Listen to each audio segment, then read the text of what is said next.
Welcome, welcome, crew, guys, gals, ghouls, friends, fiends, foes, whoever may be listening beyond the Omniverse tonight. Secure your tinfoil hats, buckle down tight, and hold on loosely as we soar over the rocky tops of the La Platas on a rocky mountain high, get sucked into the vortex of the Four Corners, and settle down snugly at mile marker 420 in colorful Colorado. It is Sunday, March 3rd, Monday, March 4th for those of you across the pond and beyond. Good morning, good noon, and good evening to you, and welcome to We Are Paradox Media's Late Night in the Rockies. So glad you can join me this evening. Looks like our Facebook is back up and running again. Hello, Mr. Moostish. Good to see you. So if you're listening live right now, you may be listening to us on KPNL Radio, which you can find at KPNL Radio at kpnl-db.com. You can also find us on eTalk Radio, which you can find at etalk.tv/radio. You can also find us at Spreaker.com under We Are Paradox Media, as well as YouTube. That's right, our YouTube's back up and running. We did receive a warning last night about medical misinformation, which was odd to me, and then Facebook was blocking us due to some sort of music hoopla. But like I said, I pay for all the rights to my music, so I think they let that go because Travis is here and able to hear us. So heck yeah, I'm glad that's working. I want to see where that is. Yeah, We Are Paradox Media.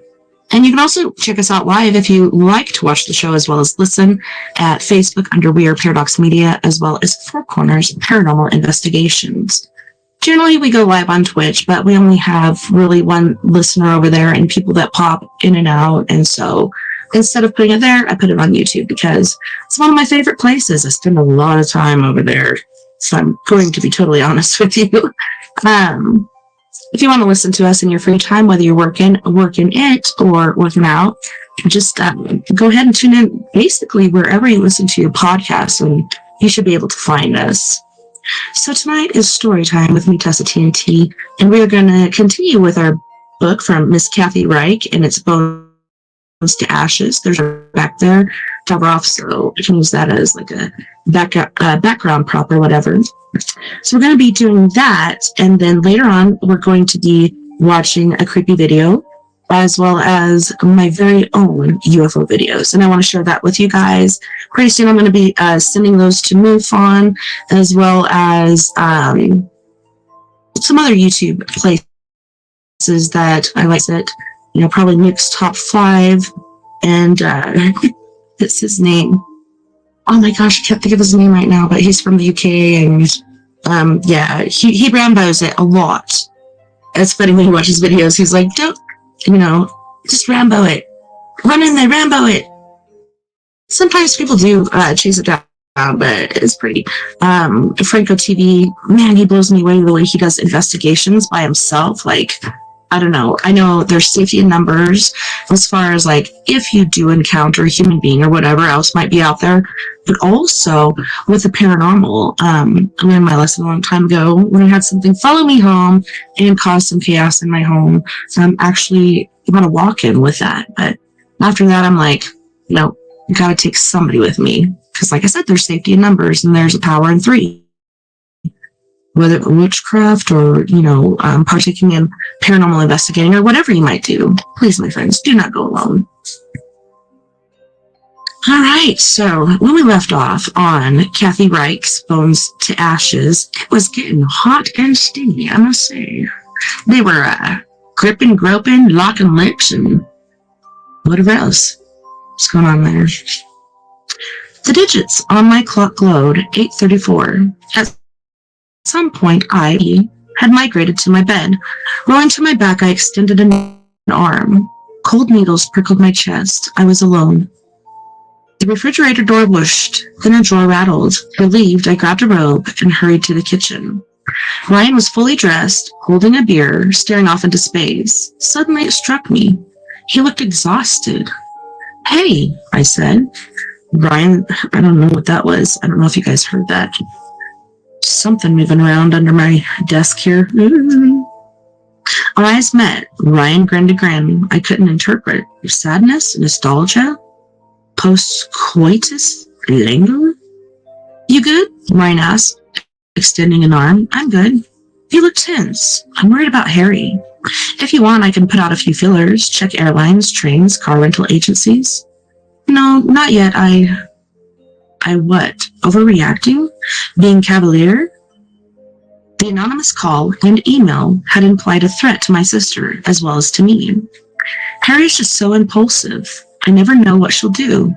"Come here." I moved to Ryan and he hugged me. "So," Ryan said. "So," I repeated. Awkward tension filled the kitchen. Bertie wandered in and broke it. "Roadster!" Ryan squatted to deliver an ear scratch. "Do you have to rush off?" I asked. "Chuletetia, I meant. Is that a hint?" "Not at all. If you're hungry, I can throw something together, but I understand if you have to get back." Ryan popped as he rose. To snap, crack a pop, Rice Krispies. "I'm starving." I made my standard bare cupboard meal, linguine with clam sauce and tossed salad. As we prepared the food and ate, I told Ryan what I'd found out about Hippo's girl. He listened and asked good questions. "Leprosy like Clapper and Bell? Unclean? Go away." The bells were as much to attract charity as to warn people they were approaching the sick. By the way, it's now called Hansen's disease. Why? Microbacterium leprae was discovered by Hansen in 1873. It was the first bacterium identified as causing disease in man. Whatever the label, it's a bad trip.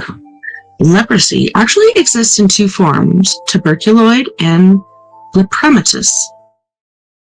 The former is milder, sometimes resulting in little more than depigmentation spots. Lepromatous leprosy is far more serious. Skin lesions, nodules, plaques, thick dermis. In some cases, the nasal mucosa becomes involved, resulting in chronic congestion and nosebleeds.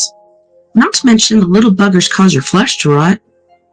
That's actually a misconception. It's the body's attempt to rid itself of bacterium that causes tissue destruction, excessive regeneration, and eventually mutilation, not the bacterium itself. More salad? Bring it on. How about some extra sauce on that? Oh my gosh, she said bring it on. I just said that. I handed Ryan the bowl. I keep seeing that scene from Ben-Hur. I raised both brows. Ben-Hur's mother and sister got leprosy, so they had to live in a cave in a deserted quarry. The colony was fed by lowering food over the quarry rim. Okay. Ryan twirled and downed the pasta. Now that I think about it, I vaguely recall rumors of leprosy in the Maritimes, but it was always hush-hush. I think there was leprosarium somewhere out there. Yes, Sheldrake Island. Nah, Ryan's forehead wrinkled in thought.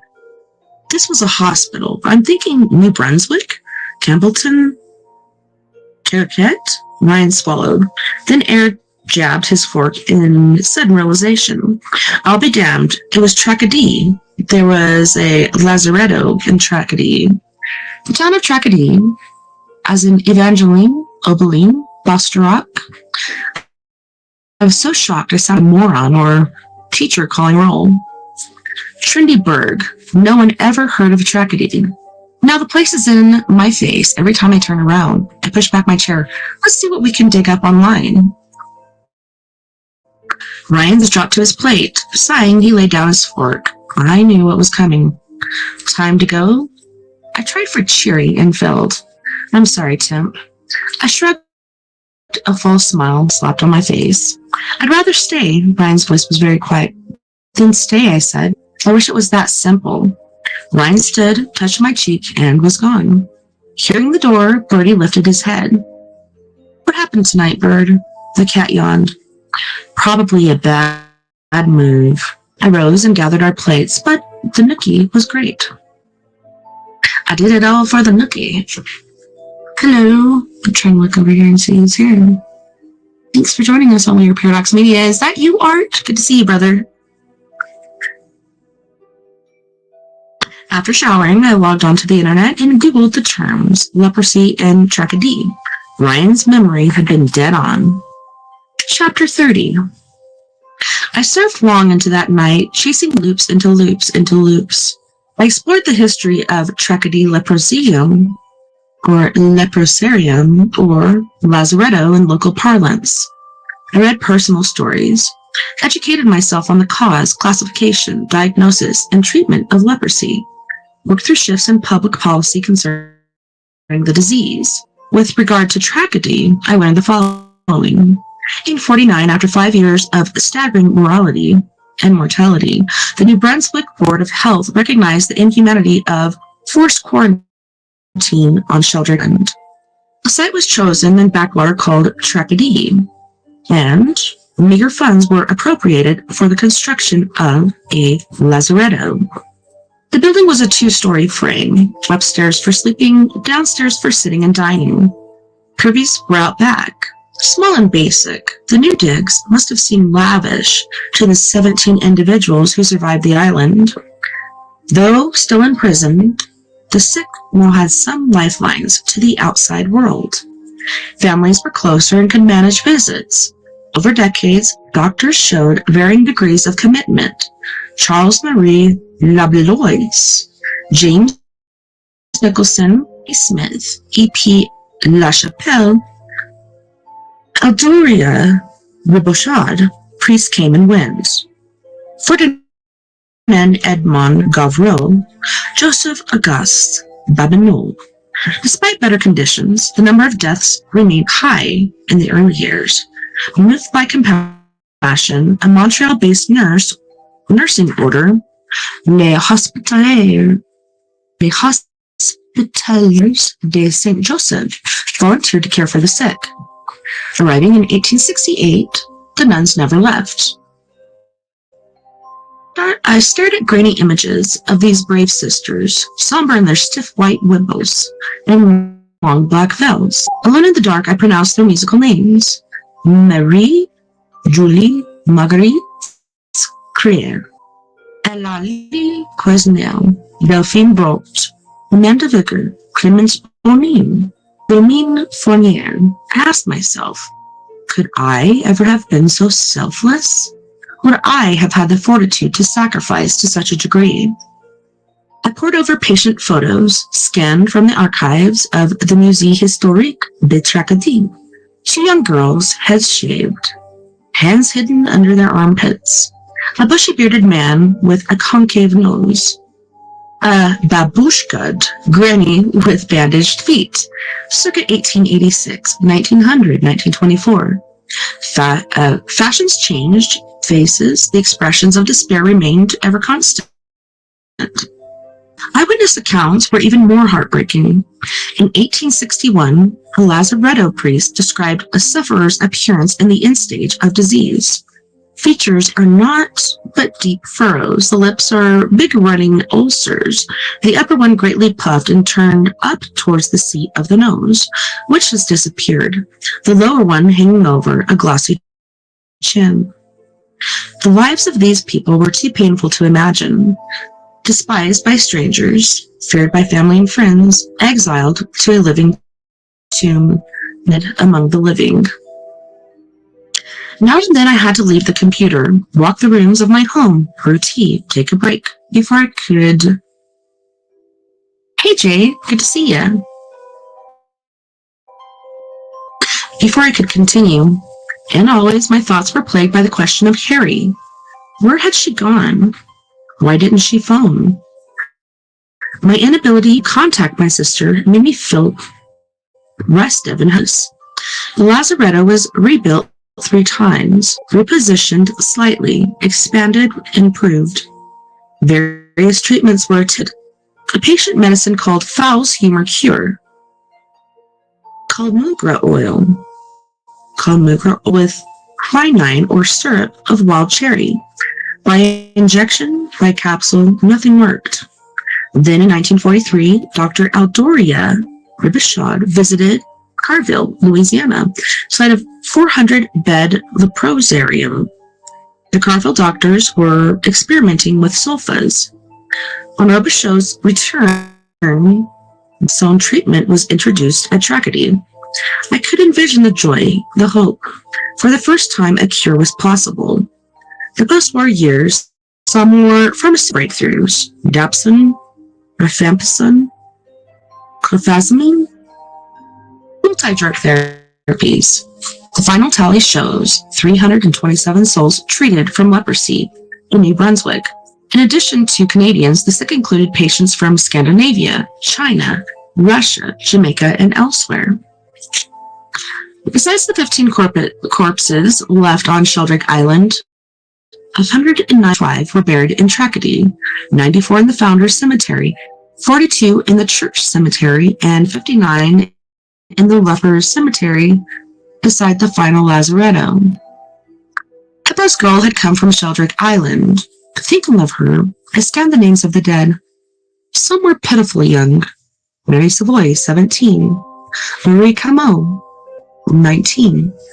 Olivier Shearson, 18. Christopher Drysdale, 14. Romaine Dorian, 15. I wondered, did I have another young victim in my lab? A girl of 16 who died an outcast? My eyes drifted from my laptop to my cell. I willed it to ring. Call, Harry. Pick up a phone and dial. You must know that I'm worried. Even you can't be that inconsiderate. Then remained obstinately mute. Why? I left my desk, stretched. The clock said 2:12. I knew I should sleep. Instead, I returned to the computer, horrified yet fascinated by what I was learning.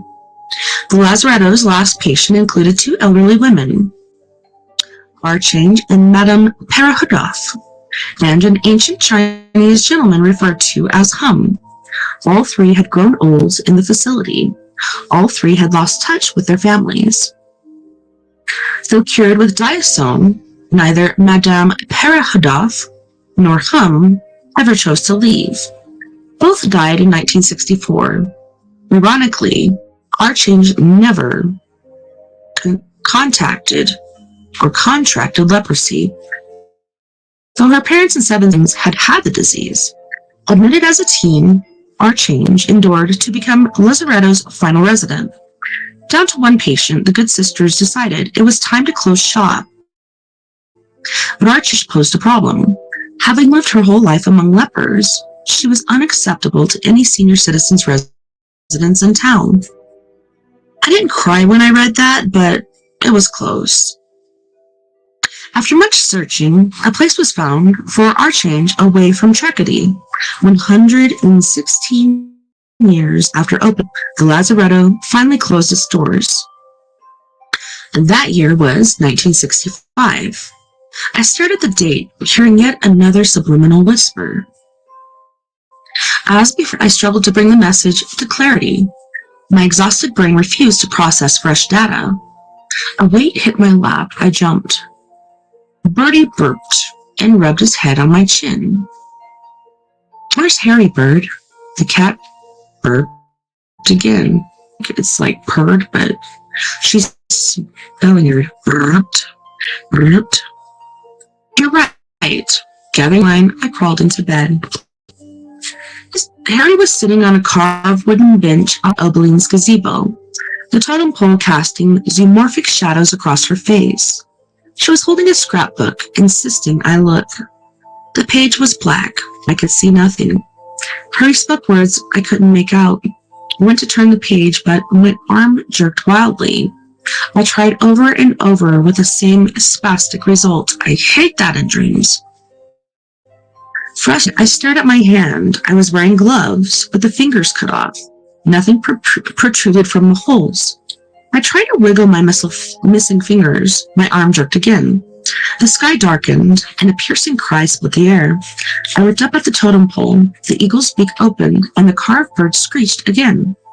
My lids dragged apart. Birdie was nudging my elbow. The phone was ringing. Fumbling the handset to my ear, I clicked on. Hello? Ryan made none of his usual sleeping princess jokes. Cracked the code. What? Still sluggish. Call me thumb drive. We're in. You available to scan faces? Sure, but need a ride? I can drive. I checked the clock. 8:13. Time to make yourself useless, princess. Or useful. The old Ryan. I've been up for hours. I looked at Bird. The cat looked back. Disapproving? Right. I was online until 3:30. Learn much? Yes. Suppose you could stay awake after such rigorous physical activity. Cooking pasta? Pause. You okay with last night? Ryan's voice had gone serious. What happened, like? Headquarters, ASAP, Elton.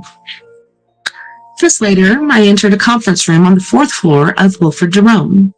The small space contained 1 battered government-issue table and 6 battered government-issue chairs. A welted chalkboard, vertical slat blinds on 1 dingy window. The table held a cardboard box, a phone, a rubber snake, a laptop, and a 17-inch monitor. Solange Legier was connecting the lucky pieces of equipment. Ryan arrived as leisure, and I were speculating on the provenance of the serpent. Hippo was 2 steps behind bearing coffee. Seeing me, Hippo frowned. Britain's good with faces, Ryan explained. Better than she is with advice? Leisure spoke before I could think of a clever rejoinder. No coffee for me. I brought extra, Hippo said. Lezier shook her head. I'm already out.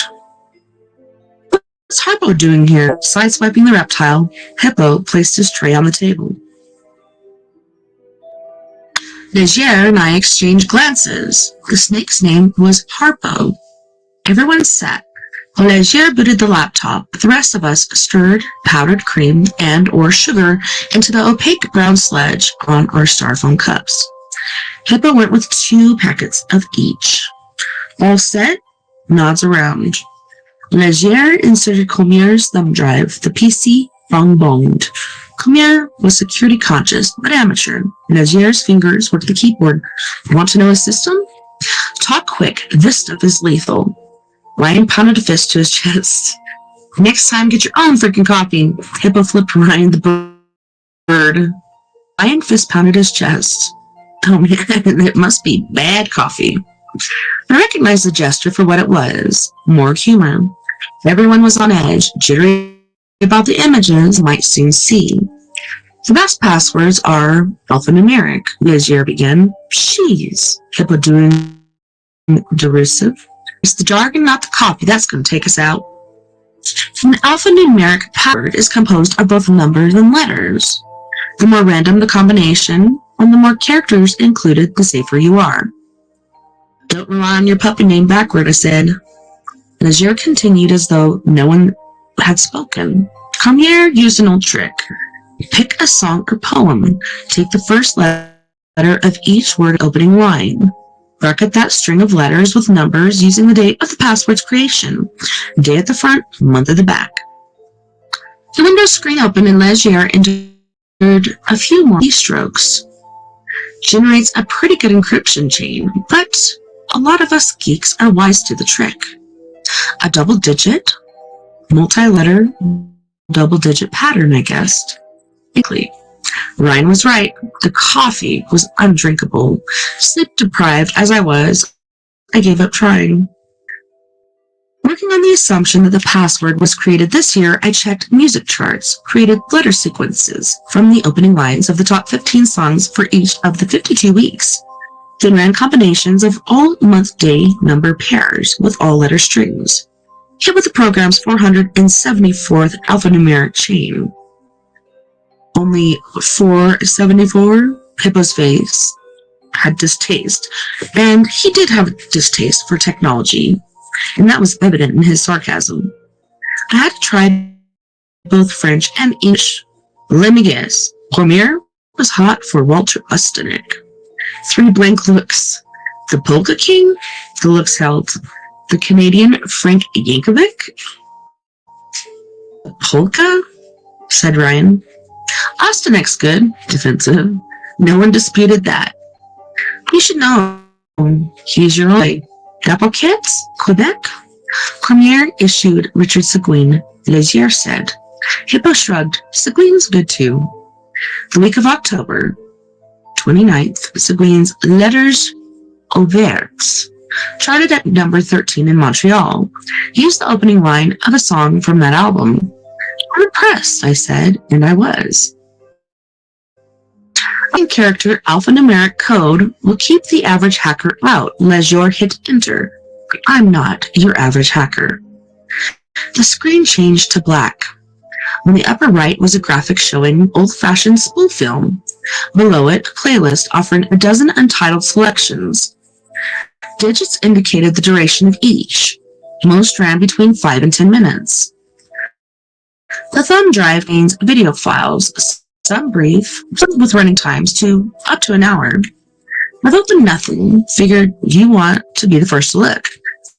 I also figured you want with the shorter clips. Go. Ryan was devoid of humor now. This is virgin territory, people. Legier double-clicked the first listing. The quality was pure. The duration, 6 minutes. The scene showed things I never imagined possible. Ew.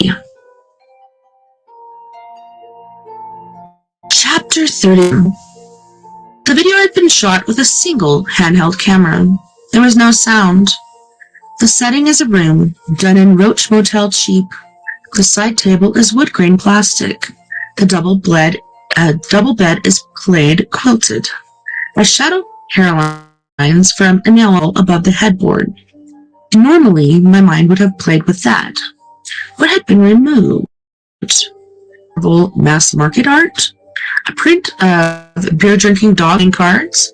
Something fingering the motel's name or location? No special this time. All my senses were focused on the horror center stage. A girl lies on the bed. She is pale and has corn silk hair. Bows double loop from the ends of her pigtails. My breath stopped in my throat. The girl is naked. She can be no more than 8 years old. Rising onto her elbows, the girl turns her face towards something off camera. Her eyes sweep past the lens.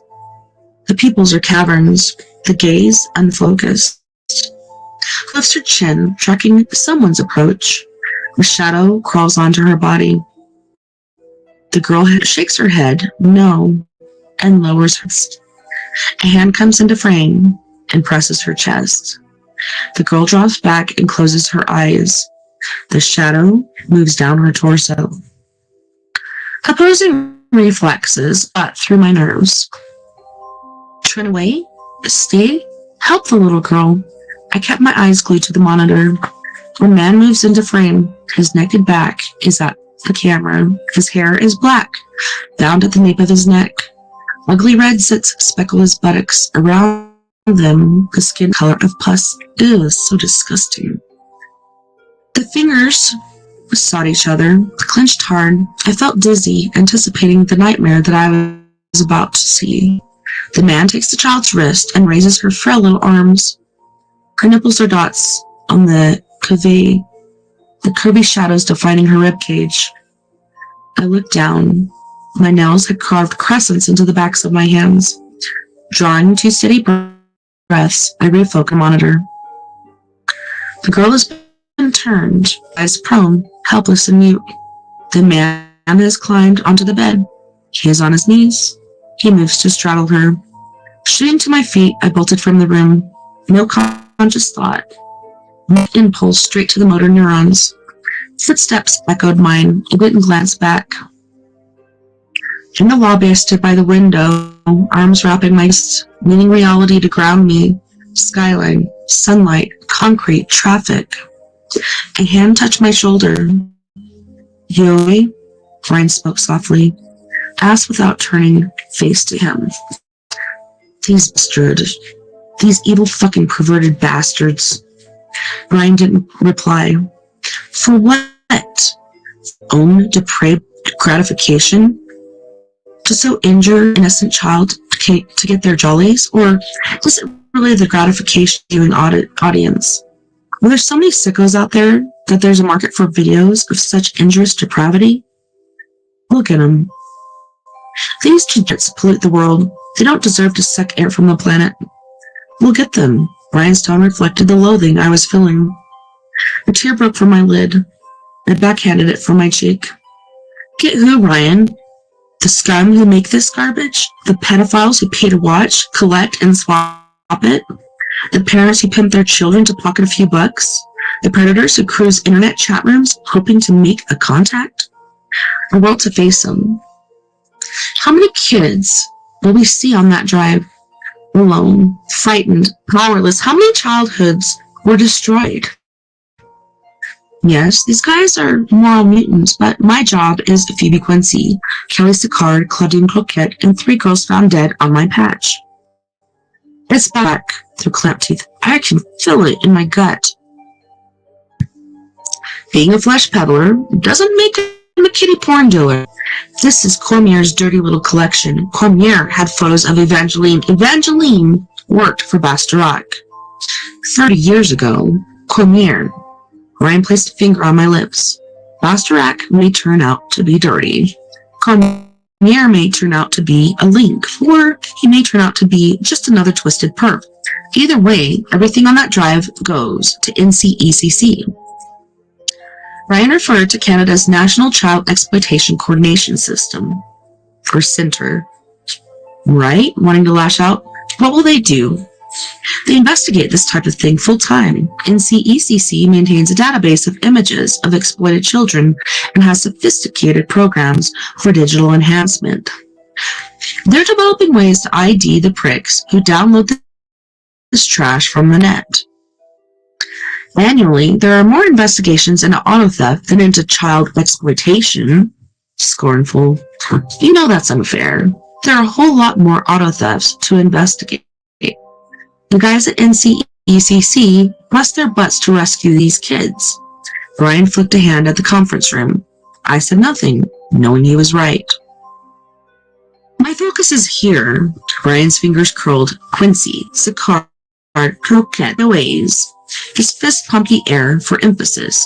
I won't quit until I close the file on every last one of them. Watching this pure agony, my words were almost inaudible. I can't do a goddamn thing to help her. It's gut-wrenching, I know. I can hardly bear to stay with it, but I keep telling myself one thing. Spot something. A street name, a sign on a delivery truck, a logo on a bath towel. Spot something, and you're one step closer to finding one kid. And wherever that one kid is, there will be others, perhaps some of mine. Brian's eyes burned with intensity I'd never seen before. Okay, I said, drying my cheeks with my palms. Okay. I started back toward the conference room. Let's spot one. And that's exactly what happened.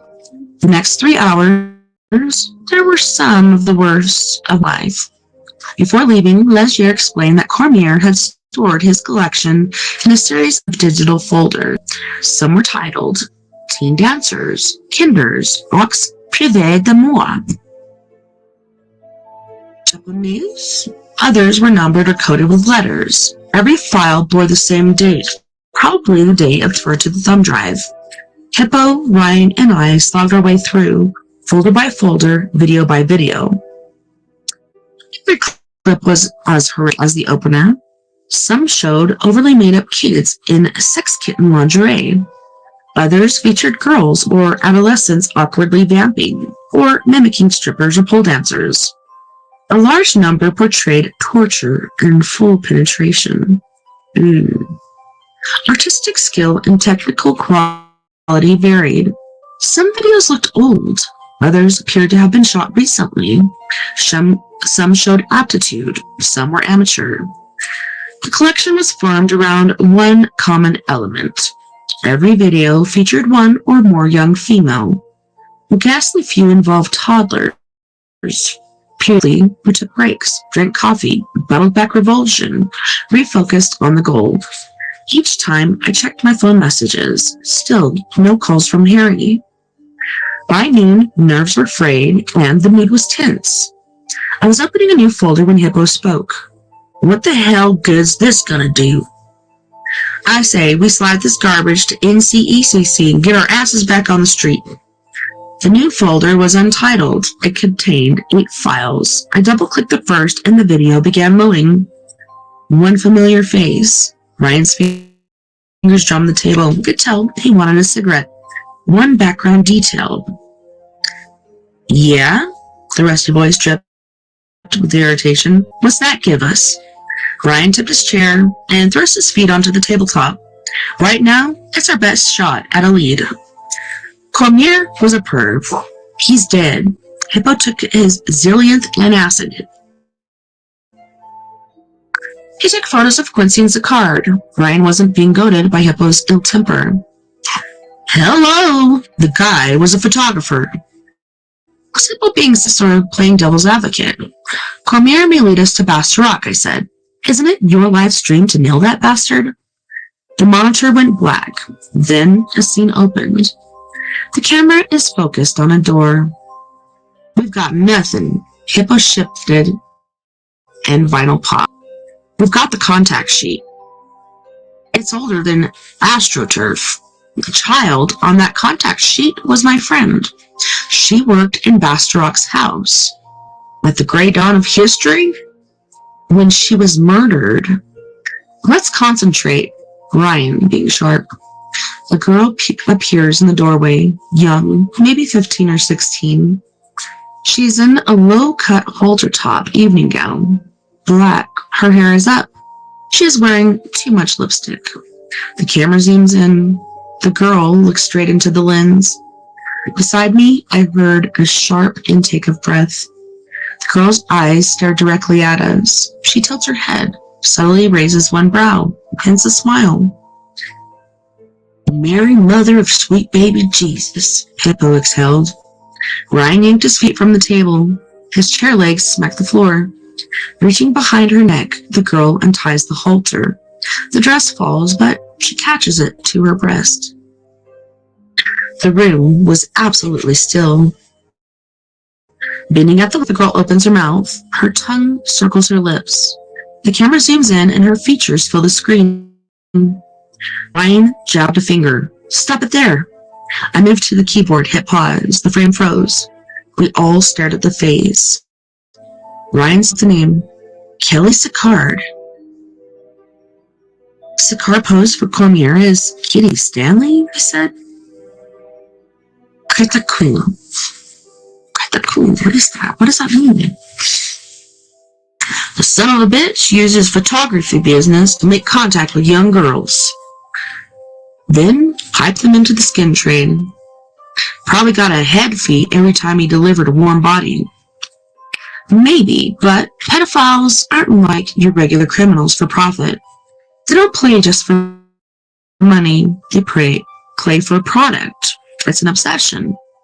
You think the little perv hooked up girls to grow his collection? I jumped in. Cormier's motive doesn't matter. If we're going to find out when Sicard or Quincy or any of his other victims, it's the buyer we need. The creep who's producing this filth. Ryan and Hippo exchanged glances. Bastarak, I said. It's got to be him. Hippo ran a hand across his chin. Could be she's right. Bastarak makes his living on skin trade, massage parlors, strip joints, prostitution. Just a short hop into porn, I said. Then kitty porn. Bastarak is a flesh bandit, Ryan said, but we've got nothing to tie him to this. The contact sheet, I said. He'll deny knowing anything about it, Ryan said. Even if he does, it's still King. Ryan shook his head. It's too old. Evangeline worked for him. You're like an old record. What will it take? A direct link? Frustrated, I slumped into my chair and hit play. The camera zooms out. Sicard straightens, turns her back, playfully crooks one finger. Follow me. The camera trails Sicard's languid stroll across them. Still holding the halter straps, Sicard lowers herself onto the mattress. curls cat-like. Watching, I wondered what dreams filled her head. Lighted runways, glossy magazines, and red carpet openings? Sakar smiles conspiratorially, allows one strap of the halter to fall. A man enters and moves to the bed. Sucking one finger, Sakar looks up and smiles, rises to her knees, allowing the dress to her waist. It took until mid-afternoon. The folder was titled Vintage. The footage was old. Hairstyles and clothing in some scenes suggested the 50s and 60s. Video file 7. The script was hardly original.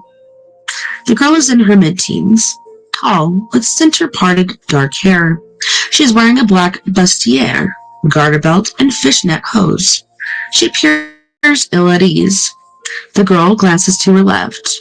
The camera follows as she crosses a room and sits on a bench below and to the right of a window. And she looks to her left, as though seeking direction. Sunlight falls on her hair.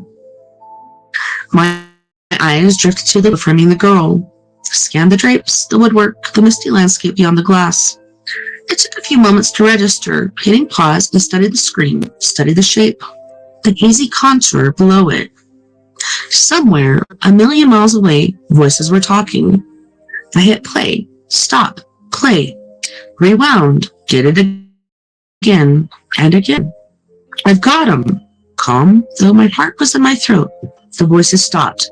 I've got the wife-beating son of a bitch. Chapter 32. Epilla and Ryan joined me. This video was shot at Bastarok's house in Tracadie. I'm pointing at the image frozen in the monitor. You can see totem poles through the window. Hippo leaned so close, the toothpick jutting from his lips nearly grazed my cheek. Beside that funny-looking shed, it's a gazebo. Why the totem kit? That's not the point. Scowling, Hippo rolled the toothpick to the front of his mouth. You saw the poles and gazebo on Rock's property? Brian asked. In the backyard. You're sure? Yes, I've also seen the carved bench the girl's sitting on. Straightening, Hippo pointed the toothpick at Ryan and spoke around it. The video is old. Kit's not. He's getting her tatas immortalized in Bastarok's crib. She is. Enough to net him? Enough for me. Probable cause? I think a judge will buy it. I call Quebec City while you chase a warrant. Ryan nodded. When Hippo left, Ryan turned to me. Good job, Hawkeye. Thanks. Do you think you can stick with this little while longer? Chin cocked at the monitor. Indubitably. Good word, that. By 4, Bastarok was in custody, and Ryan had warrants allowing searches of his apartment in Bardic City. No go on Tracadie since Bastarok wasn't living in that house. Ryan found me in the conference room, still plodding through smut. Other than the times I'd stopped to check my home office and cell phones for input from Harry, I'd taken no breaks. Bastarok's lawyer was at the jail before the door clung shut. Outraged. Can you imagine? Is he aware that his client is a child pornographer? She, Isabelle Francoeur. According to Francoeur, Bastarok is about to be shortlisted for the Order of Canada. Did he walk? Francoeur's working on it. QC cops say they can hold him for 24. Then it's charge him or kick him. What happens now? Hippo paws through Brock's shorts while I engage him in verbal discourse. Into Quebec City? Hippo's pulling the car around now. I want to go with you. Ryan looked at me for a very long time, undoubtedly seeing my hidden agenda. If your friends are mentioned because I bring them up, you start to protest, thought better of it. It's your bust. What are their names? Evangeline and Obeline. You are strictly an observer. I'll observe my ass off. 10 minutes later, we were monitoring northeast on Highway 40, paralleling the St. Lawrence River. Hippo was at the wheel. Ryan was riding shotgun. I was in back, lurching and bouncing and trying not to barf. From what I understand, Hippo's not a very good driver. He likes to haul ass. He's got a lead foot. On the way, Ryan explained the plan. I could barely hear him over the sputtering static from the radio. And my request, Hippo turned it off. The strategy. Ryan and I would go to La Prison de Orangeville. Wow. That's where Bastrop was being held. Hippo would continue on into the city to oversee the tossing of the Bastrop's bar. The drive from Montreal normally takes 3 hours. Okay, so I have to pause for a second because what I don't understand is if these videos were actually filmed at the house where Oberlin was and where she was, they said she took her life, but I'm pretty sure she was moited. How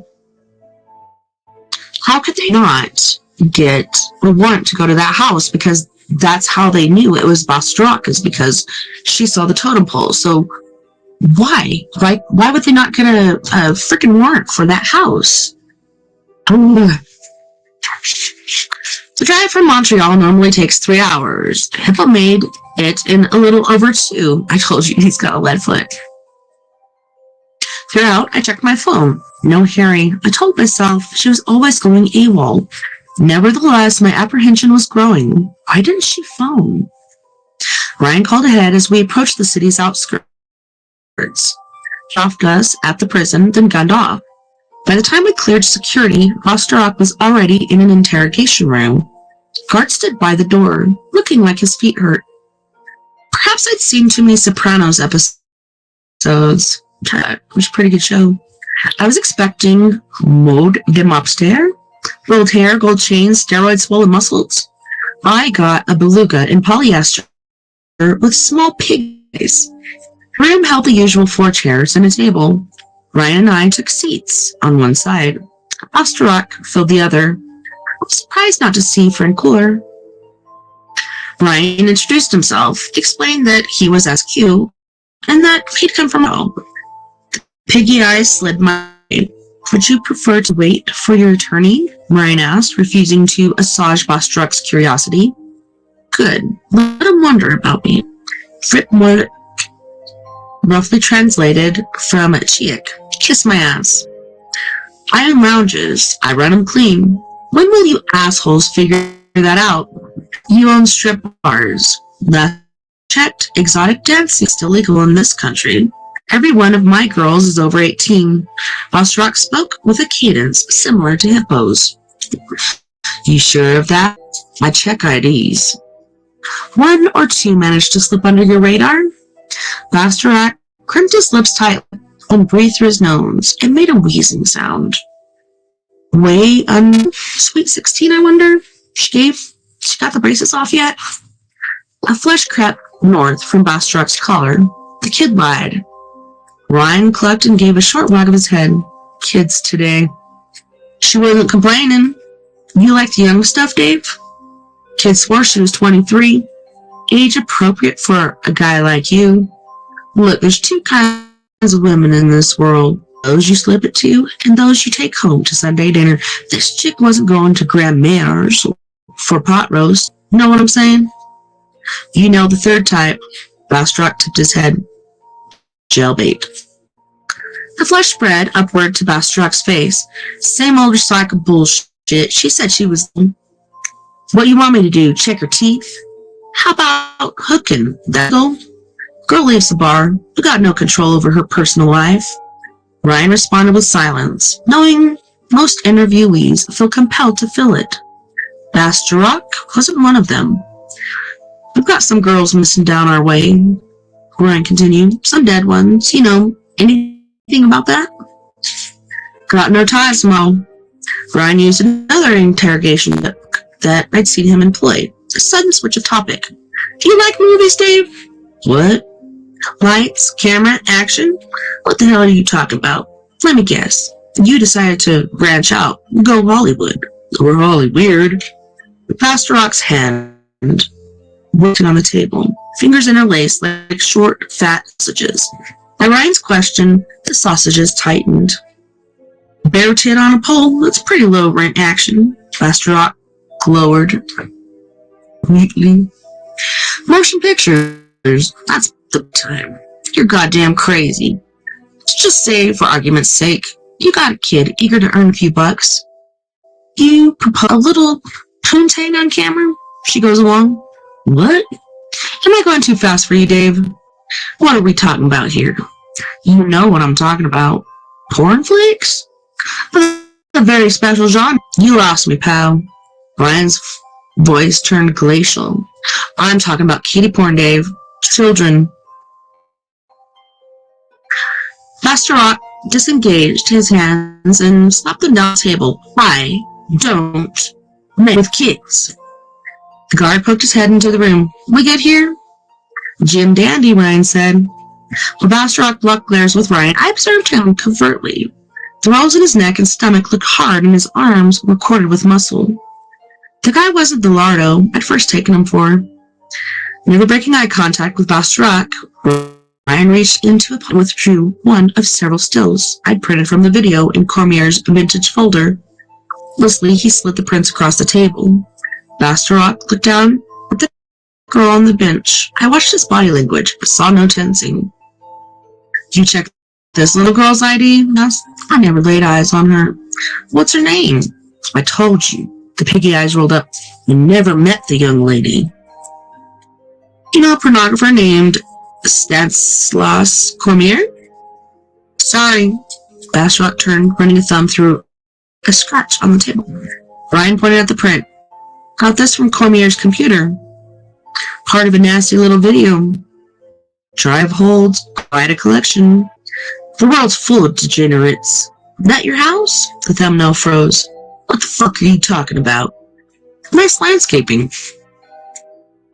Master Rock squinted at the print and flicked it toward Ryan with one meaty finger. Well, if it is, I barely was out of high school when this kid was playing Indian Princess. Tiny bell pinged in my head. What was wrong there? I set it aside until later. One by one, Brian laid out photos of Phoebe Quincy, Kelly Sicard, Claudine Coquette, and the facial reconstruction of the girl from Riviere des Mille Isles. Master Rock barely clapped faces. Sorry, pal. Wish I could help you. Brian added autopsy shots of Lac de Montagne floater and the girl from Dorval shoreline. Jesus freaking Christ. Master Rock blinked, but didn't look away. Brian topped the photos of Quincy and Sicard. These girls also appear in Cormier's collection. Not exactly true for Quincy, but close. Close enough. They have now vanished. I want to know why. I'll say it one more time. I don't know shit about porn flicks or missing kids. Master Rock glanced up at the ceiling, seeking composure, clever answers. When his face came down, it was devoid of expression. He employed a pair of cretins named Babine and Mulali. Ryan pulled another tropical switch. I'm now going to await the arrival of counsel. Since I'm enjoying this, it's time I roll out of here.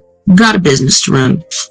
Ryan leaned back and folded his arms. You surprised me, Dave.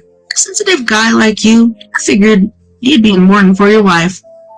Was it my imagination, or did Master Rock tense at Ryan's reference to Oberlin? But then, hell, it's been almost a week. Two beefy palms came up. Don't get me wrong, I'm not a cold-hearted bastard you think I am. I feel it. My wife's passing was no shocker. Mama's been suicidal for years. That why you had to tune her up now and then to reinvigorate her? Zest for life? Master Rock drilled Ryan with horse-scene stare, replacing his fingers. The lawyer will have me out before you hit the on-ramp to the 40.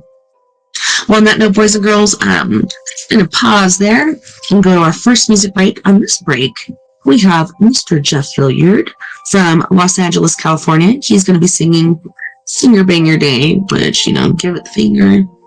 Talk the Hills, Consensual Sex Fan, and Silicone Wave.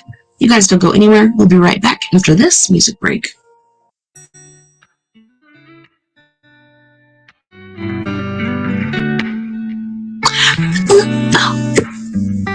When your life is a never-ending train wreck and you feel like you're drowning in a sea of regret, with a bit of oppression pressing down on your neck. It hurts so bad when your overwhelming hatred kills your heart's desire, and reality starts looking like a dumpster fire. You start bitching me, but you're preaching to the choir. You don't need to be so mad. 'Cause sometimes we hurt, sometimes we cry, sometimes we're sure there's no reason to try. When the whole world goes completely insane, open your heart, stand up and sing. I'm gonna finger bang my day.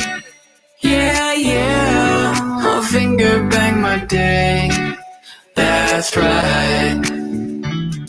You gotta make the choice to give it all you've got, and make your day long with pleasure, really make it hot. Because your day deserves a lover that pulls out the stops. Come on, it's not so hard. 'Cause sometimes we hurt, sometimes we cry, sometimes we're sure there's no reason to try. When the whole world blows up in our face, what else could we do but stand up and sing? I'm gonna finger bang my day. Yeah, yeah, finger bang my day.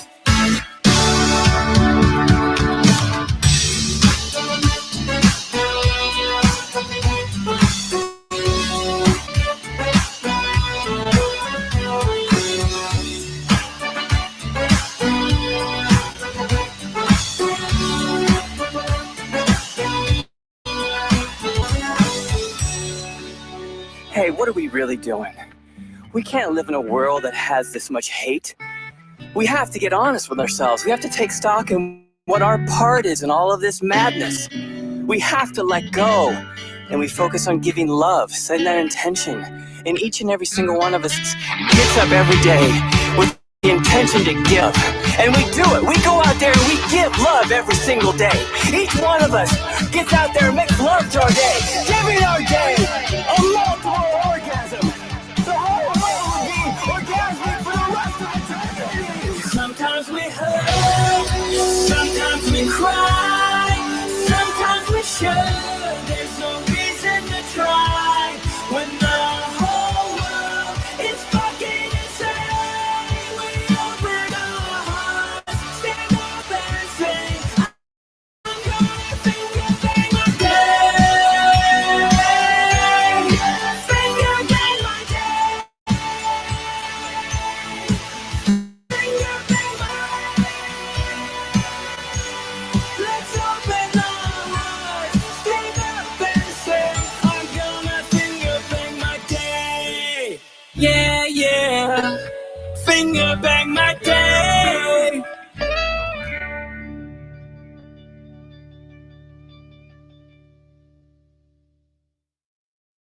Do you wanna go for a ride in my consensual sex van?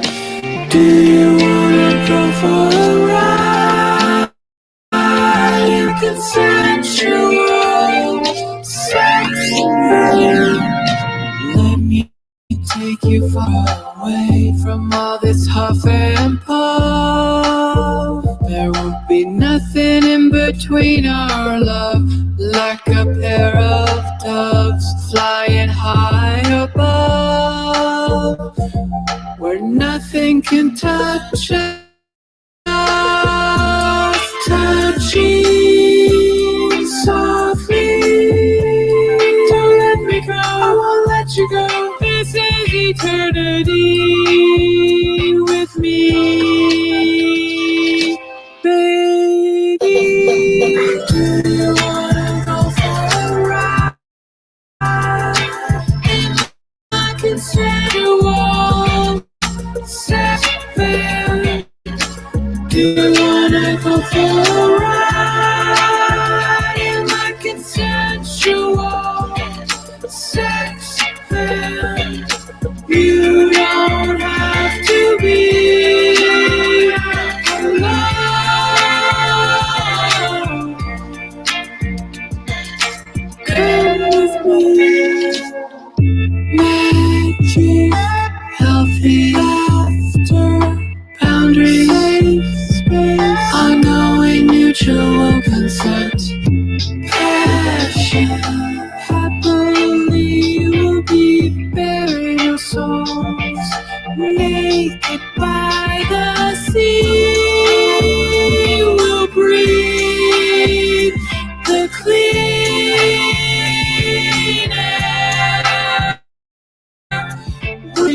live and laugh and love them forever. Baby, you wanna go for a ride in the sensual sex video? Do you wanna go for a ride in the sensual sex video? You don't have to be alone anymore. We will be together forever in love. Do you wanna go for a ride? Do you wanna go in my consensual? Let's go. Let's go. Let's go. Let's go. Let's go. Let's go. Just get in the van.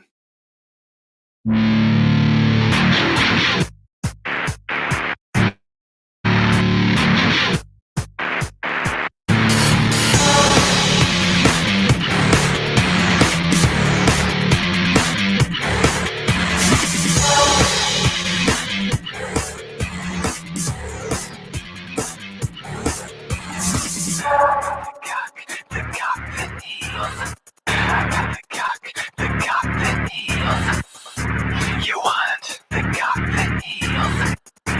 You need the cock that heals. You want way out time to give in. I will be the one that can heal you. Dirty knees, desperate eyes. Fill the void you feel inside. Open wide, it's the fight for your life. You can get what you want and fill the hole inside. Open it, it's the fight for your life. You'll be free if you can make it right. Make it right. Make it right. You'll be free if you can make it right. The cock that heals. The cock that heals. You want the cock that heals.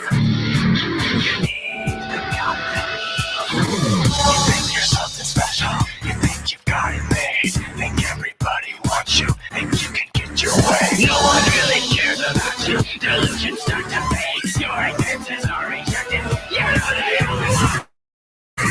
Open wide, it's the fight for your life. You can get what you want and fill the hole inside. Open wide, it's the fight for your life. You'll be free if you can make it right. Make it right. Make it right. You'll be free if you can make it right. Make it right. Make it right. Make it right. You'll be free if you can make it right. You're nothing but an ungrateful, unworthy sinner. You get up there and you're right there. What makes you think you deserve it? What makes you think you have earned it? I know you need it. Won't you kill for me? I know you want it. Won't you die for me? You got no choice, no way to appeal. The only thing that makes you feel. The cock that heals. I got the cock that heals.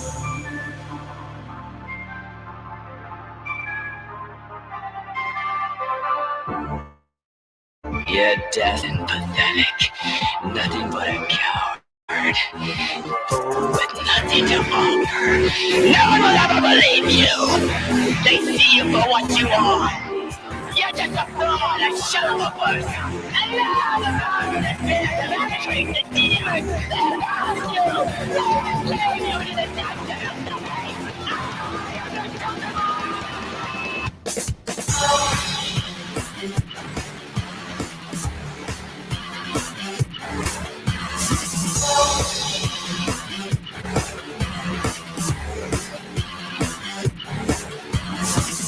Open wide, it's the fight for your life. You can get what you want and fill the hole inside. Open wide, it's the fight for your life. You'll be free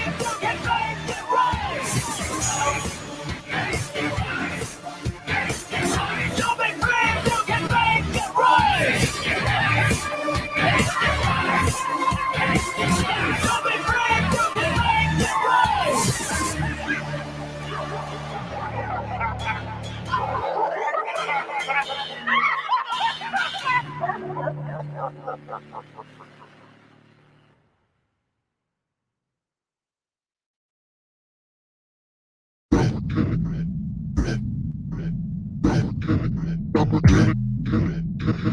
got all the moves, got that molar too. You think it's wrong? I could've had too long. Fuck that. Check these molar moves. You need a molar too. I can do no wrong. Back of the head on the cut. All these hookers sweet on me. Look at them chasing me, showing me that ass. And I bang up the snatch. I do this shit for free. Go down your mama count 3. She's taking selfies with the mullet like it's history. How can I maneuver you with that pussy, dude? You feel like Buddha waiting on it to come to you. My line was straight to the point. She shows me gratitude. So what's your latitude? Let's suggest your attitude. Alligator, double dually Lamborghini, all up in a silly little yellow bugger top bikini. I got molar moves, I got that molar too. You think it's wrong? Back of the head too long. Fuck that. Alligator, double dually Lamborghini, all up in a silly little yellow bugger top bikini. Check these molar moves. You need a molar too. I can do no wrong. Cut it. Alligator, double dually Lamborghini, all up in a silly little yellow bugger top bikini. You're like the butt of a butternut cutting up panini. So climb back in your kangaroo pouch like a rolling genie. These moves are hot, these locks I got. This power cannot be disputed and it can't be bought. So you can find me in the studio with all these thoughts. You wanna fight my style, but you can't do what you're not, neighbor. I got molar moves, I got that molar too. You think it's wrong? Back of the head too long. Fuck that. Check these molar moves. You need a molar too. I can do no wrong. Back of the head, I'm gonna cut it. Got that motherfucking bullet.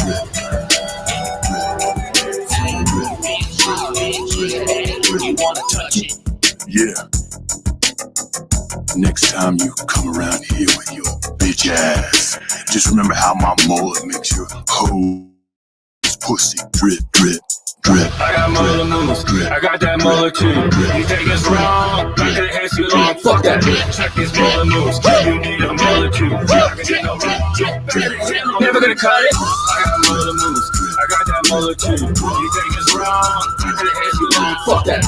Check these molar moves. You need a molar too. I can do no wrong. Never gonna cut it. Never gonna cut it. Never gonna cut it.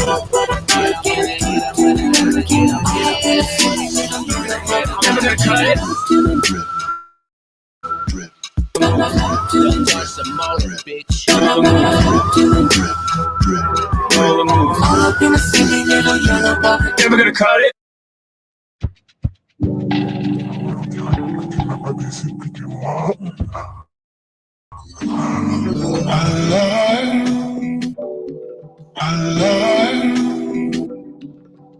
I just got a package, I can't wait to get home. I spent all day tracking the shipment of my phone, all that she was lacking. I ordered custom, I can't wait to get some. Take it to the bed, the bitch is always nagging.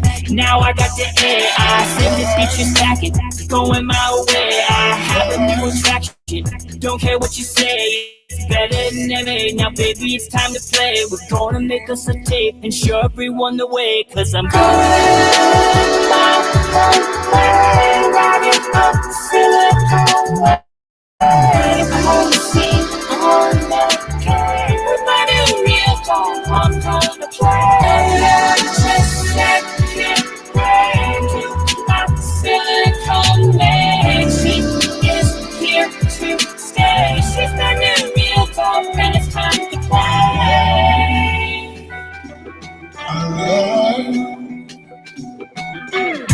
She don't need expensive date nights. Never talks back, I'm always right. Stuff it in her face with all my might. She don't even care, we don't ever fight. She never cries when I'm testing the suspension. We blow it up like it's fucking Armageddon. Take the videos because this is perfection. Look at this erection. I don't need protection cause I'm going. Riding up the Silicon Way. The whole scene, I'm on the game. With my new real dog, I'm gonna play. Just like it rain to my Silicon Way. She is here to stay. She's my new real dog, and it's time to play.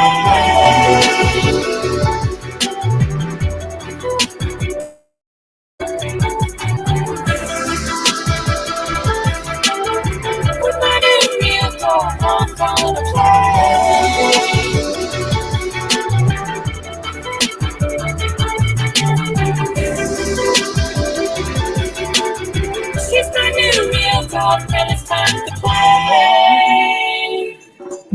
The woman of my dreams. Voulez-vous coucher avec moi? Je suis amoureux. Je pense toujours. Enchanté, Tu es charmant. ma chérie, mon Tu es futur charmant. domestique. Ils étaient sur le nipple. Tu es chaud. C'est moi. It's like living on a super yacht, making love to a robot. It's like don't need a football team, but having sex with a robot. It's like winning an Oscar and Emmy or Grammy when you're fucking a robot. It's like saving a family with a newborn from a fire, but you're fucking a robot.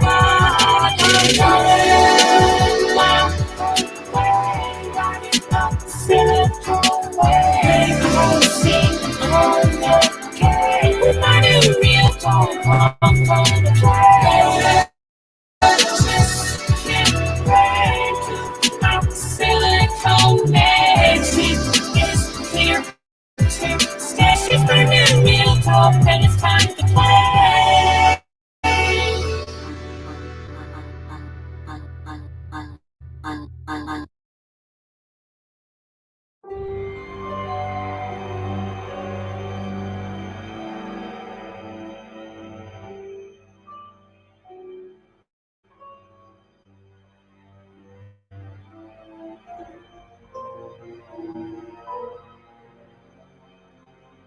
All right, so that was Mr. Jeff Hilliard from Los Angeles, California.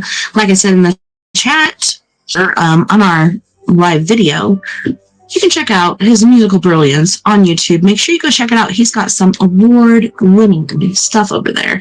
So look at this, guys. Like, we're getting to the end of our book. I think we might have one more Sunday left in us, but a couple books coming up. So I'll run it past you and see what you guys think we should read next.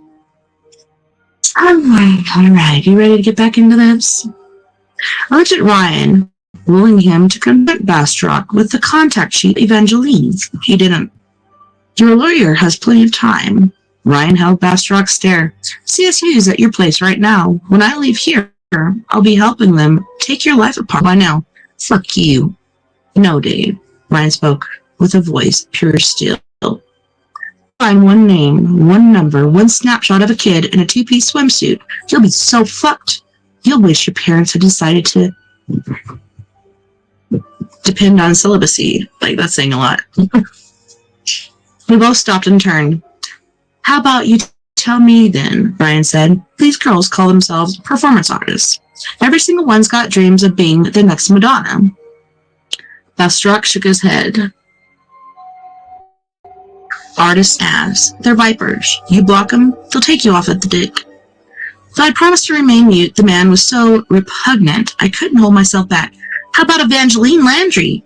She asked to appear in one of your dirty gnomes. The sausage fingers went so tight, the knuckles bulged yellow. Again, the lips crimped. Okay, so as far as like reading body language, when somebody's lips crimp, it means they're holding something back that they want to say. Just in case you didn't know. Really? Loathing glazed my response. So, Bastrop ignored me. You're so far off the base, you might as well be in Botswana. Where should we be looking, Mr. Bastrop? I asked. Finally, the response was directed at me. Not in my backyard, baby. A serpentine vein pumped the midline of Bastrop's forehead. Brian and I both turned our backs. Look in your motherfucking backyard. Chapter 33. That's good, nitty-gritty. We're getting down to the good stuff, guys. Quebec City is simply Quebec to Quebecers. It is the provincial capital, and oh so very thoroughly très French. The Vieux Quebec, the old quarter, is only fortified town in North America, up latitude from Mexico. The same zip code boasts the Chateau Frontenac, the Centre National, and the Musée National des Beaux-Arts. Hotel, Parliament, and Fine Arts Museum to us Anglophones. Quaint and cobbled, of the vile definitely was not. Located on a city street off Chemin Saint-Foy, Le Passage Noir was a dive in a row of dives featuring women taking off their clothes. The red light district in, where is that place? I'm trying to go on a cruise with my sister. We have to fly into this place. Oh my gosh, it's where they have like weed cafes and stuff. Holy shit, I can't believe I can't remember it. But we have to fly into there to catch our cruise and then go to like the UK and Ireland and stuff. And I don't know, I'm trying to make it, but I'm not sure if I can. But for all my Irish friends out there, I hope to. And if I do get to, I hope to meet you. Anyways. Oh, I just almost had it and then I lost it again. Short on charm, the neighborhood filled a niche in Quebec City's urban ecosystem. In addition to strippers flaunting T&A on runways, dealers hawking drugs on street corners, and hookers sold sex out of flop houses and taxis. A cute cop drove us to the address on Ryan's warrant. Hippo's car was at the curb along with a CSU van and a cruiser with Service de Police de la Ville de Quebec on its side panel. That's a lot to be on the side panel. When Ryan and I pushed through Les Passages' heavy wooden doors, the air was thick with the smell of stale beer and dried sweat. The place was as small as a bar can be without becoming a kiosk. It was clear Bastarac didn't spend a lot of time on lighting. The bar shut the center of the room. A crude platform spanned its rear wall. The stage right glowed a rock-ola jukebox straight out of the 40s. On stage left was a pool table, helter-skelter with balls and cues abandoned by hastily departing patrons. A uniformed cop stood by the entrance, feet spread, thumbs hooking his belt. His badge said C. The chemise? SPVQ. A man slouched on one of the 8 stools at the bar, heels catching one rung. He wore a white shirt, razor-creased black pants, and shin-black loafers. Gold cufflinks, gold watch, gold neck chain, no name tag. I assumed Mr. Sharp was the abruptly idler bartender. A pair of women smoked and talked at one of a dozen tables facing the stage. Both wore shocking pink polyester kimonos. Sorry, guys. A third woman sat apart from others, smoking alone. Unlike her colleagues, she was dressed in street clothes. Shorts, sequin tank, Roman sandals laced to her knees. Otherwise, the place was empty. While Ryan spoke to the chins, I scoped out the ladies. The youngest was tall, maybe 18, with dull brown hair and tired blue eyes. Her companion was a 30-something redhead who definitely put part of her salary into a boob job. The lone smoker had fried platinum hair with whisked down past her ears, put her age at somewhere around 40. Hearing voices, or perhaps sensing my interest, the blonde flicked her eyes sideways in my direction. I smelled. She glanced away. The other woman continued their conversation. I'm curious. Bastrak has an office in the back. Hippo's there. Ryan was speaking in a hushed tone at my shoulder. His digs are on the second. CSU's working that. Has the staff been questioned? Gesture took in the women and the bar. Bastrak is the boss. They're employees and know nothing. Oh, and the bartender says, kiss his hairy French ass. Again, the blonde's gaze slid to us and darted off. Mind if I speak to the talent? I asked. Looking for new dance moves? Can we lose the bartender and the kimono sisters? Ryan gave me a questioning look. I've got a feeling the blonde might be a talker if company's not present. I'll ask the Shanies to bring the others to me. Okay, now play along. Before Ryan could respond, I stepped back and snapped. Stop telling me what to do. I'm not stupid, you know. Ryan got it. Hard to tell most of the time, he said, loud and very condescending. What a creep. May I at least have my pictures? I held out a high palm. Suit yourself. Disgusting. Ryan produced the envelope containing the prints, facial, repose, and autopsy photos. Snatching it, I stomped across the room, yanked a chair, and threw myself down at a table. The blonde had watched Art spat with interest. Now her eyes were on the jar lid she was using as an ashtray. After a brief exchange with DeShaney's, Ryan disappeared through a rear door marked with a red electric sortie sign. DeShaney's collected the bartender, then crossed the Kimono Sisters. I don't know why I keep saying Camino. I think I'm thinking El Camino. Anyways, let's go, girls. Where? I hear the joints. I got a lovely green room. What about her? Her turn's coming. Can we at least get dressed? The redhead whined. I'm freezing my ass. Occupational hazard, DeShaney said. Let's go. Reluctantly, the women followed DeShaney's and the bartender through the same exit Ryan had used. While appearing to act in a huff, I'd chosen a table near enough to allow conversation with the blonde, far enough away that my move wouldn't look like an approach. Asswipe, I muttered under my breath. The male sex is one long parade of asswipes, the woman said, jamming her cigarette into the jar lid. That one is the Grand Marshal. The woman made me chuckling. She made me chuckle, and she also made a chuckling noise in her throat. I turned to face her. Up close, I could see that her hair was brown close to the scalp. Dried makeup caked the corners of her eyes and mouth. It's funny. The woman picked a speck of tobacco from her tongue and flicked it. You a cop? Oh, that's funny. Mr. Macho over there? I nodded. Tough guy, got a big badge. But not him. Jerk's supposed to be helping me. The blonde didn't take the bait. I didn't push it. Seemingly still fuming, I crossed my legs and began agitating one ankle. The blonde lit another cigarette and held deeply. Her fingers were nicotine yellow below fake pink nails. We sat without talking for several minutes. She smoked. I tried to remember what I'd learned from Ryan about the art of interrogation. I was about to take a chance when the blonde broke the silence. I've been rousted so often. I know the first name of every vice cop in town. Never encountered your office asswipe. He's SQ from Montreal. Bit off his patch? He's searching for some missing kids. One of them is my niece. These kids missing from here?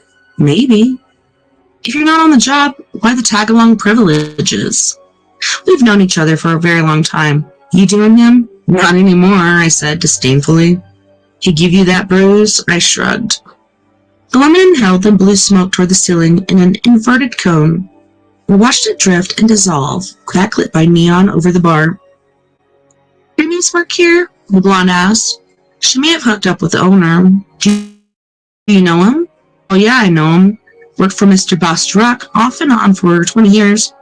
Mostly in Moncton. What's your take? He pays okay. Doesn't let customers rough up his girls. Her lips pooched forward as she shook her head, but I rarely see him. It seemed odd with Bastruck living upstairs.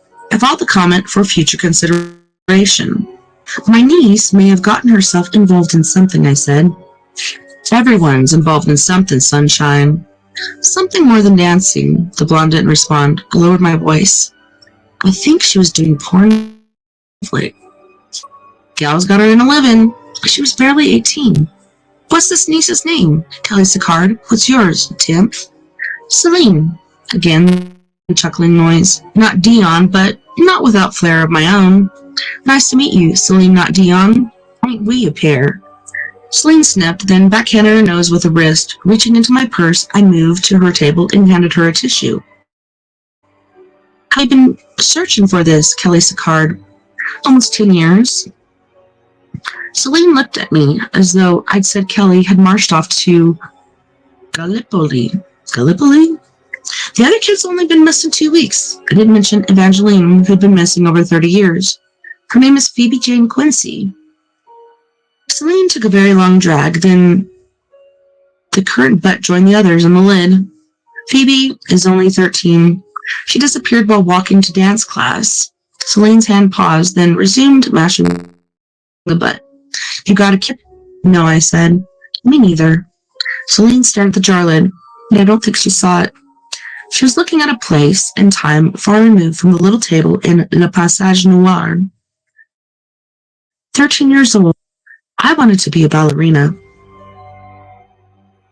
This is Phoebe, a picture from Ryan's envelope and placed it on the table. It's her 7th grade class photo. Celine considered the image. I watched for a reaction but saw none. Cute kid.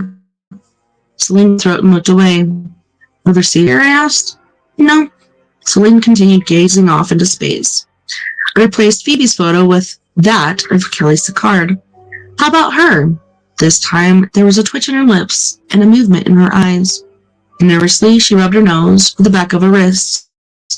Celine? I've seen her, but like you said, it was a long time ago. I felt a ripple of excitement. Here? Celine looked over her shoulder and around to the bar. Mr. Bostrock has a place in Moncton. Le Chat Rouge. This kid danced there, but not for long.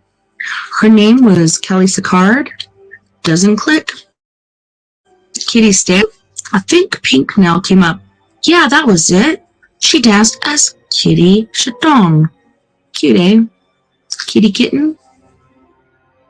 When was this? She gave a bitter smile. Too long ago, sunshine. Do you know what happened to her? Celine topped another cigarette from her pack. Kitty hit the lottery, married a regular, and got out of the business. Do you recall the man's name?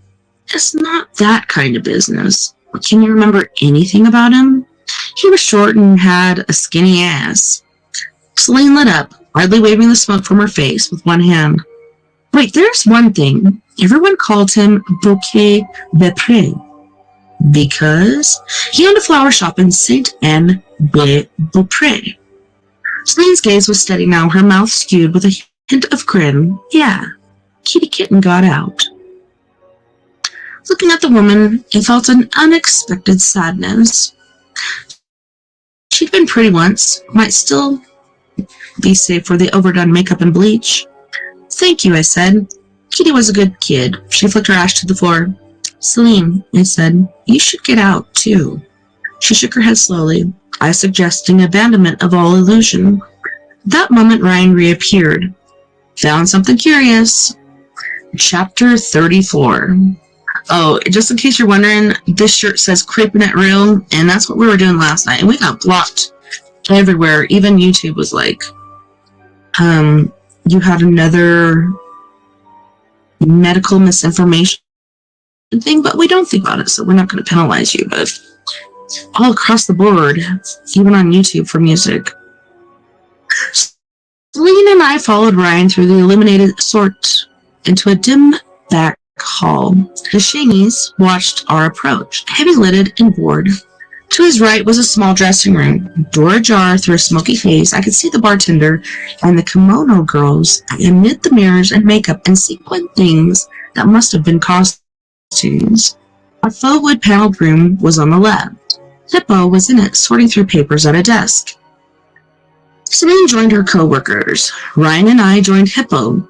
Anything? Ryan asked. Doesn't look like he's used his office for a while. Bills and receipts are at least 2 years old. I got something. Both men looked at me. The blonde dancer, Celine, said Kelly Sicard worked at Bostrock's place in Moncton under the name Kitty Stanley. Billed herself as Kitty Chaton, married a florist from Saint-Anne-de-Beaupré. When? Celine is a bit hazy on dates. It should be tough to track the guy down, Ryan said. Hippo was already digging out his phone. I'm on it. A side door in the office gave onto the stairs. Ryan and I climbed them into a loft-style flat. The place was one big square with sleeping, eating, and living spaces, demarcated by furniture groupings. The kitchen was separated by an island and bar stools. The parlor was a sofa chair lounger affair of chrome and black leather. The combo faced a flat-panel TV on a glass and steel stand. The boudoir consisted of a queen bed, a very large wooden desk, a side table, and a wardrobe. The area was bounded by an L of black metal filing cabinets. The corner bath was sectioned off with walls and door. 2 CSU techs were doing what CSU techs do. dusting for prints, rifling closets, looking for anything suspicious or illegal. It appeared they hadn't found much. I want you to listen to this. Ryan led me to the desk and hit a button on the phone. Mechanical voice reported no messages. 33 old ones, and admonished that the mailbox was full. Ryan hit 1, as instructed for old voicemail. 29 callers had answered an ad about Lexus.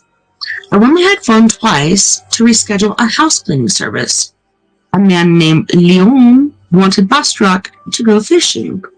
The last voice was female, the French clearly Yek. It is not a good day. I need the prescription. A tape cut off.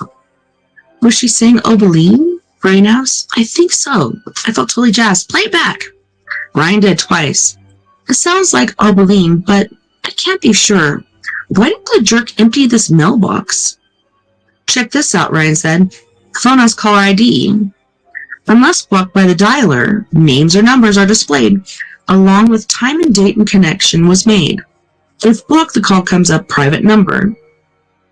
Ryan began scrolling through the list, pausing on private number records. Notice times and dates?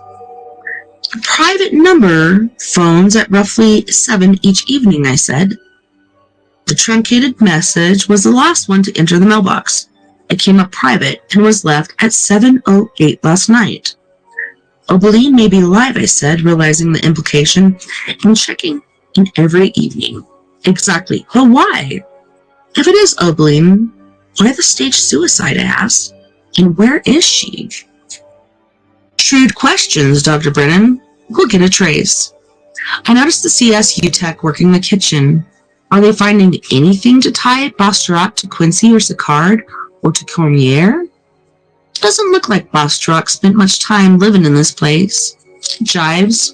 Celine said she hardly saw him. So where's he living? The shrewdness never ends, Ryan smiled. It slayed me. Ryan's smile always does. To wander, opening closets, cupboards, and drawers already dusted for prints. Ryan was right. In addition to frozen shrimp and car dusted for prints. Sorry.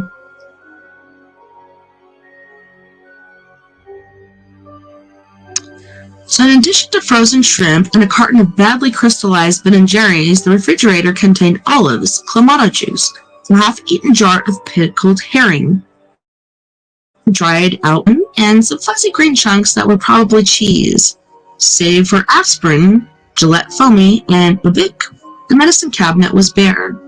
We'd been in the flat 20 minutes when Hippo bounded up the stairs. Got a card, married names, Corinne Petrie. Hubby's still hawking lilies and tulips in Saint Anne de Beaupré. Son of a bitch, Ryan said. She'd be at a cafe on Route 138 on 11. Ryan and I must have looked surprised. Lady's got kids, are furnished to discuss her good times and showbiz away from the fam. The Café Saint Anne was a typical Quebec truck stop. Counter, vinyl booths, sun-faded curtains, tired waitress. That time of night, the place was pretty much empty. Though she was older and the amber hair was short, Kelly was recognizable from her pictures. Her blue eyes and Brookshield's brows. She was in the back booth, a half cup of hot chocolate on the table before her. She was smiling. Ryan flashed his badge. Kelly nodded without bothering to look. Ryan and I sat. He began in French. A lot of people have been looking for you, Kelly. It's Corinne now. Corinne Petrie, she answered in English, barely above a whisper. We're not interested in jamming you up. Yeah, my past makes the papers. It won't be real easy setting up play dates. You know what they say about reaping and sowing? I was young and stupid. I've been out of that life for almost 8 years. My daughters know nothing about it. As she spoke, her eyes scanned the cafe. I could see she was jumpy and on edge. A waitress appears at our table. Her name was Johan. Ryan and I asked for coffee. Lorraine ordered another hot chocolate. I'll do my best to keep this discreet, Ryan said when Johan had gone. Our interest in you. Corinne relaxed a little. Then what? David Bastrop. What about him? Ryan drilled her with the butane blues. You tell us.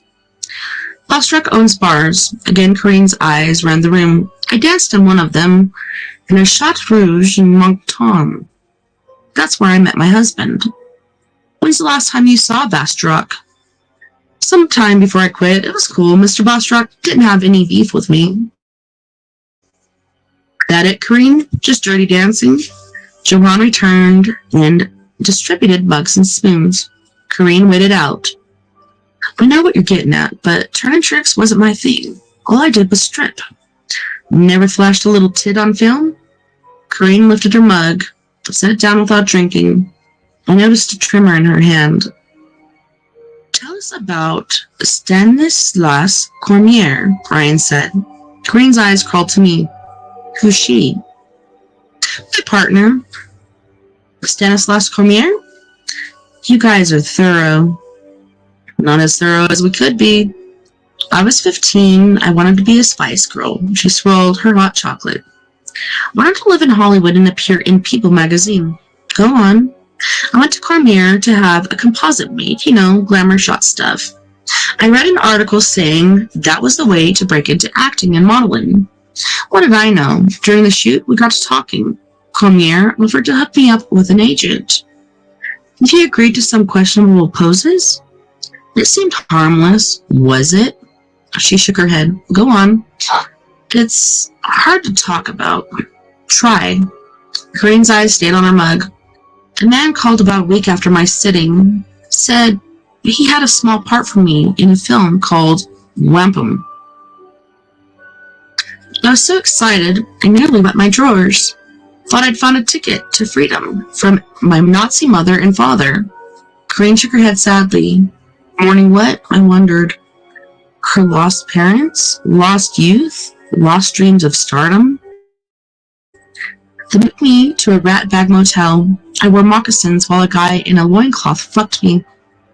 I got $50. Bostruck? Corinne looked up surprised. No, Pierre. Last name?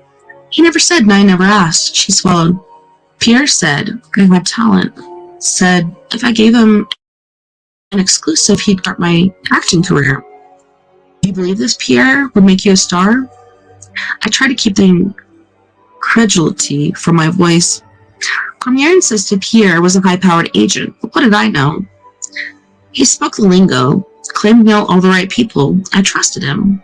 Behind us, Johan clattered china. Go on, Ryan said. After a few weeks, Pierre said I had to move out of my house. One night, I told my parents I was going to study with friends. I went to a bar instead. When I left, Pierre picked me up, and we drove to this big old house in the business. The place was a little run down, but better than what I was used to in Rosemere. A couple other girls were living there, so it seemed okay. Pierre helped me cut and dye my hair, said it made me look older. Image, I kept my hands and eyes very still. It took me 6, maybe 7 months to realize I'd been duped. When I tried to quit, the dickhead threatened me. He said if I talked to anyone or attempted to leave, he'd see that I was seriously hurt and my face disfigured. How'd you finally break away? Pierre's films all had goofy themes. Nasty nunnery, sorority slut house. Looky up. He thought having a narrative gave his stuff class. That's what he called it, a narrative. His flicks were shit. We were in Moncton making a piece of crap called Inside Acadians. This other girl and I started hanging out in a bar on Highway 106 after the shoots. Le Chat Rouge. Mr. Bostruck was the owner, and he'd chat us up now and then. One night, I had a lot to drink. Started whining how unhappy I was. Next morning, Pierre tells me I'm off his payroll and working for Bostruck. It surprised the hell out of me. You didn't ask why you'd been fired? Said Ryan. That was Pierre's style. One day, a girl was his darling. The next, she was gone. I didn't care. I was glad to be out of porn. Did you know the police were searching for you in Montreal? Not at first. By the time I found out, I thought it was too late. Pierre convinced me I'd be fine, then jailed when I couldn't pay. Pretty soon the media covered me on and moved on to something else.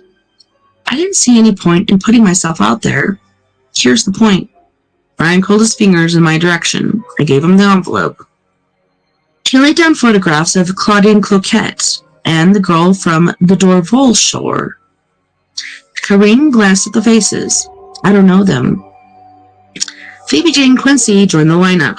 Dear God, she's only a few years older than my daughter. Ryan added the facial reconstruction of the girl from Riviere des Mille Isles. Karine's hand flew to her mouth. Oh no, no. I didn't breathe, didn't move a muscle. It's Claire Bordeaux. You knew her? Claire was one of the kids living in Pierre's house. She was the one I hung with at Le Chat Rouge. Karine's nose had gone red and her chin was trembling. She was with me that last night before I got sacked. Claire knew Bastorac? It was usually Claire that he hit on. For some reason that night he was talking to me. Her voice faltered. Is she dead? She was found floating face down in 1999. Suffering, Jesus. Karine's chest heaved as she fought back tears. Why the funny sketch? Was she messed up? I found the question odd. If Ryan shared my reaction, he didn't let on. She'd been floating a while. Karine's hands fumbled the latch on her purse. Where was Claire from? Ryan asked. She never said. Pulling out a tissue, she dabbed her eyes. Claire made skin flicks for Pierre? Karine nodded, punching the tissue in a fist below her nose. Do you know where Pierre is now? I haven't seen or heard from him since 1999. Could you find his house if you had to? She shook her head. It was too long ago, and I never drove, never paid attention. Dropping her forehead to the fist, she drew a long, rugged breath. I laid my hand gently on hers. Her shoulders trembled as tears slid down her cheeks. Ryan caught my eye and tipped his head toward the door. I nodded. We'd got all we were going to get for now, and we knew where Karine Pitre could be found. Ryan got up and crossed to the register. I never meant to make trouble. Gulped as a sob rose up her throat. I just wanted out. I believed no one would miss me. Your parents? I asked. Raising her head, she dabbed the wadded tissue from eye to eye. We never got along. Perhaps they would like a chance to get along with your grandchildren. I made a move to slide from the booth. Karine reached out and grabbed my wrist. My husband doesn't know about the skin flicks. I looked at her, unable to imagine what her life had been, what it was now. Maybe you should tell him, I said quietly. Light flashed in her eyes. Fear, defiance, her grip tightened. Do you know who killed Claire? She asked. You think someone killed her? Karine nodded, fingers clenched so tightly the tissue was a tiny white ball. Chapter 35. Now, we were in Hippo's car, slipstreaming toward Le Passage Noir. It was past midnight and was running on less than 5 hours sleep, but I was pumped. I track Claire Bordeaux, Ryan said, and a sleaze named Pierre. Cormier pimped Sicard to Pierre for his smut films. Pierre turned her over to Bastorac to strip in his club. That'd be enough to charge Bastorac. Sicard wasn't a minor when she worked for Bastorac. She went from Cormier to Bastorac via this Pierre. Phoebe Quincy phoned Cormier. He's probably the one who took the Marilyn photo of her. That links Bastorac to Quincy, at least indirectly. Guilt by association. Ryan's terse answers were suggesting a marked disinterest in conversation. Silence filled the small space around us. To occupy my mind, I replayed the interview with Bastorac. What was it he'd said that bothered me? Then it clicked. Ryan, do you remember Bastrac's comment when you showed him the picture of the girl on the bench? He said he was barely out of high school when that kid was playing Indian Princess. What's wrong about that? It shows Bastorac for the cold-hearted bastard that he is. I printed that frame off the video. Today, modern printer, modern paper. There isn't a single thing in that shot to indicate time frame. Ryan glanced at me. So, what made Bostock think the thing was decades old? He knows what's going on. He knows who that girl is. I noticed Ryan's knuckles tighten on the wheel. If charges aren't filed, Bostock walks tomorrow. It takes evidence to file charges. I slumped into my seat back, frustrated, knowing Ryan was right. The investigation had produced very little linking Bostock to any of the missing dead girls. Sure, Kelly Sicard had danced for him, and Claire Bedeau had visited his bar years earlier. But a Crown prosecutor would demand physical or much stronger circumstantial evidence. Nevertheless, Ryan's seeming depression surprised me. You should feel good, Ryan. Sicard's alive, and we found her. Yeah, she's a peach. You plan to call her parents? Not now. I have a feeling Kelly will make contact herself. Kareem? Kelly, Kitty, Kareem. Do you think she told us everything she knows?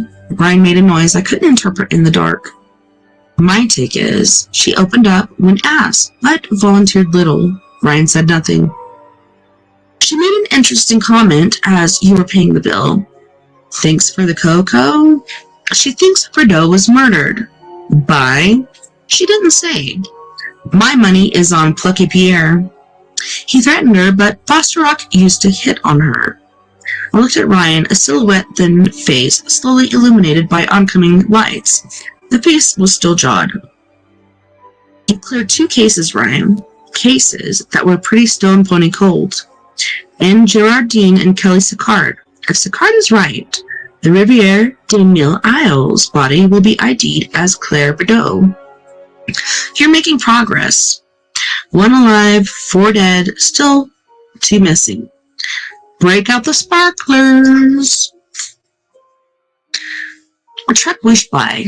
Trapped in its wash, the Impala rocked and settled. Turning from Ryan, I pulled out my mobile and checked for messages. Still nothing from Harry.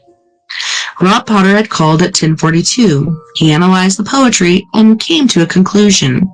Though curious, I decided it was too late to phone him. Leaning into the headrest, I closed my eyes. Thoughts ping-ponged in my brain as we barreled through the night. Why didn't Harry phone? Sudden jolting images. The goon in Cormier's studio. The death email and the anonymous calls. The pair snooping at my condo. Cheech and Chong. Mulele and Babine. What if Harry hadn't taken off on her own? Don't go there, Brennan. Not yet. If Harry doesn't check in by tomorrow, ask Hippo or Ryan to get a bead on Mulele and Babine. Was Opaline alive and in regular contact with Bostock? Why? The men had broken her arm and set her on fire. If so, why the fake suicide? What conclusion had Rob reached? Had all the poetry been written by the same person? Was the author Evangeline? If so, had Opaline paid to have the collection published by O'Connor House? Why anonymously? Had Bostock bullied her so relentlessly she'd felt the need to secrecy in all things? Had Opaline actually witnessed Evangeline's murder? If so, who'd killed her? Bostock was a young man at the time. Was he involved, and how? What had happened to Evangeline's body? Had she ended up in a grave like Hippo's girl, the skeleton from Sheldrick Island? Who was Hippo's girl? Would we ever know? Had Bostock killed Cormier? Had one of them killed Claire Bedeau? If so, why? Had one of them killed Claudine Cloquet? Phoebe Quincy? The girl who washed up on Dorval Shoreline? The girl found floating in La Dole, Montagne? Had those girls been murdered? Were Cloquet and Quincy dead? If not, where were they? Too many ifs and whys. And where the hell was Harry?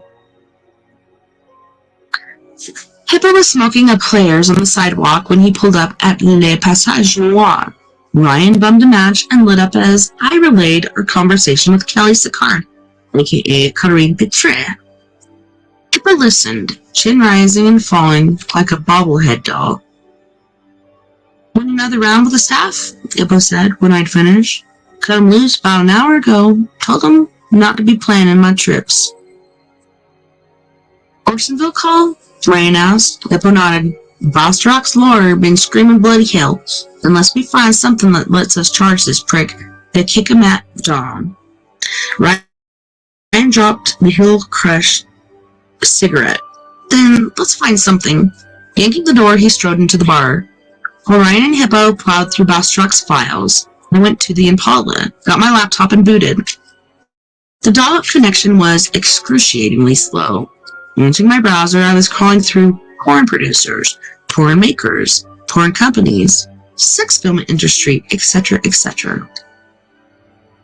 I discovered the Religious Alliance Against Pornography, read articles about city attorneys and federal prosecutors pursuing court cases, saw virtual lap dances, overdone orgasms, and boatloads of silicone, learned the names of producers, performers, websites, and production companies. I found no one calling himself Pierre. By 4:30, I felt like I needed a shower and antibiotics. Maybe some penicillin might help. I don't know. Closing the PC, I moved to the lounger, thinking I'd rest my eyes for 5 minutes. Across the room, I could hear Ryan and Hippo banging drawers, shuffling receipts and invoices. Then I was arguing with Harry. She was insisting I put on moccasins. I was objecting. We'll be Pocahontas, she said. Dressing up is for kids, I said. We have to do it before we get sick. No one's getting sick. I'll have to leave. You can stay as long as you want. That's what you always say, but I've got the book. I noticed Harry was clutching her scrapbook. You didn't see the part about Evangeline. I did, I said. As I reached for the book, Harry swiveled. Over her shoulder, I could see a child with long blonde hair. Harry spoke to the child, but I couldn't make out her words. Still holding the book, Harry walked toward the child. I tried to fall, but the moccasins kept slipping from my feet, tripping me. Then I was peering into sunlight through an iron-barred window. All around me was darkness. Harry and the child were staring in at me. Only it wasn't a child.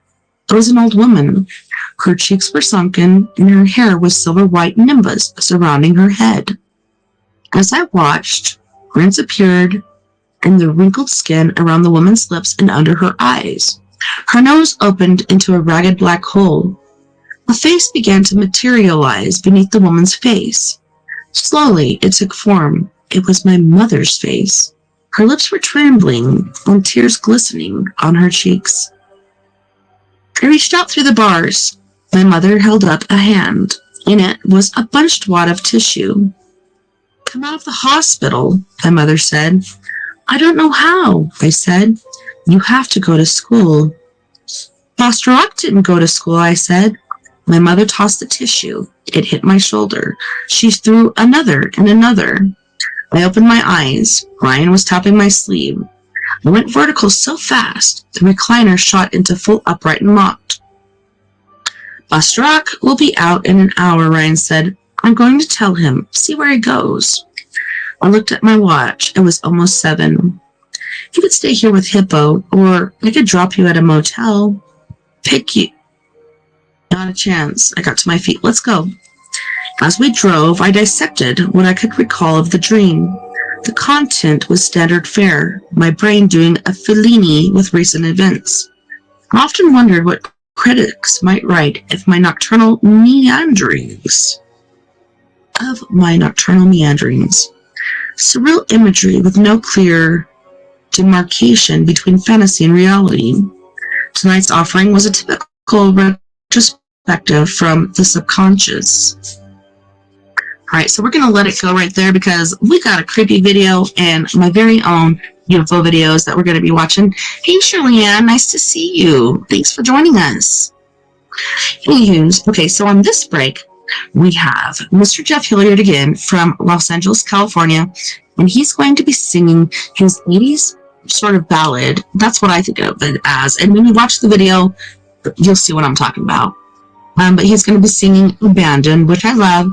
And then we have our very own Miss Mia Savage with her group Antidote for Savages singing Lemurian Crypto, The Bottom Line, and Your Skeleton. You guys don't go anywhere. We'll be right back after this music break. Let's turn it up.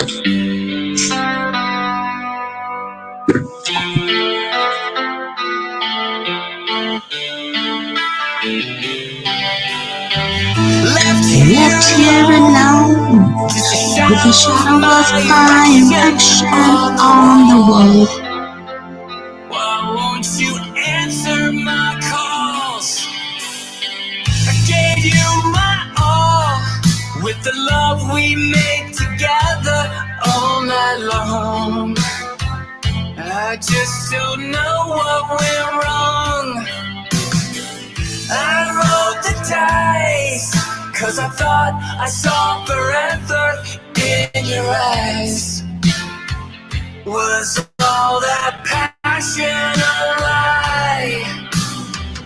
Just another fool you seduced and left behind. Heartless and cruel, you probably do this all the time, baby. I ain't no puppet dog. I believe in the power of love. One night here's not enough. How could you abandon our love? How could you abandon our love?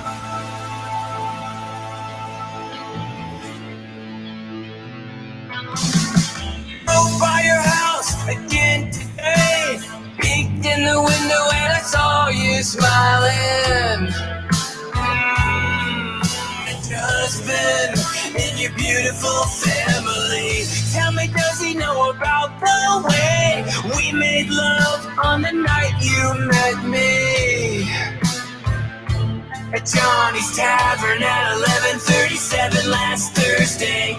You said, hello, are you my Uber driver, baby? I said, yeah. Then you asked if I wanted to party. I got an 8-ball from my friend Noel. We trauma bonded in a cheap motel. We laughed, we cried, we came multiple times. The sex blew my mind. I ain't no puppet dog. I believe in the power of love. One night is not enough. How could you abandon our love? You left me high and dry. You didn't even say goodbye. Now I screamed into the night. How could you abandon something that's so right? The way you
Angel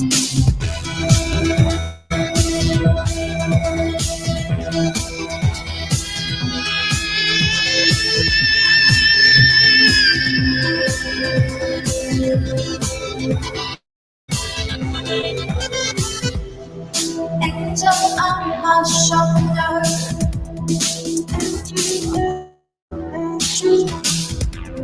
Devil in my bed.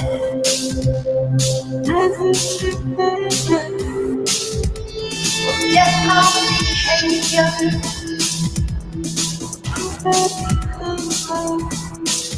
Didn't mean what I said. Bottom line is without you, I'm torn and tied. Control my own reaction.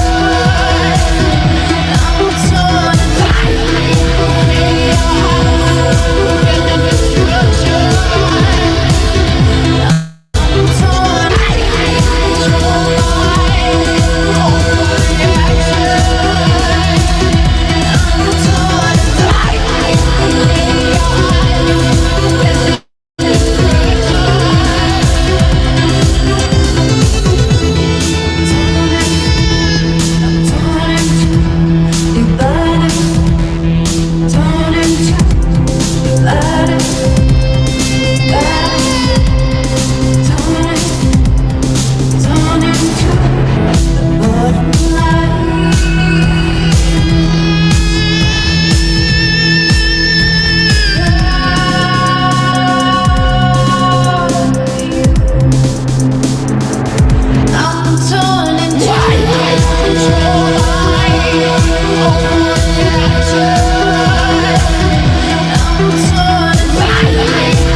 Welcome back, my paranormal peeps. Welcome back, everyone over at StreamYard. I wonder why this mic isn't working. That is so weird. Anyways, hopefully it was working during the show. I don't know what the heck is going on with that. It's quite odd. As it does show my microphone working here. Holy shnikes. Man, I hope my StreamYard went through tonight and my StreamYard peeps are sitting there wondering what the heck happened. Anywho's, so we get to the part where we're going to share and partake in a creepy video together. So let me go ahead and be on the sidescape over here. And that way I can show you this video. And then after this, I'm going to show you my very own UFO videos. It is insane. But this is a channel called That Is Impossible. If you could, go over there. Please subscribe. And that would be amazing if you could. Anywho, let's get going.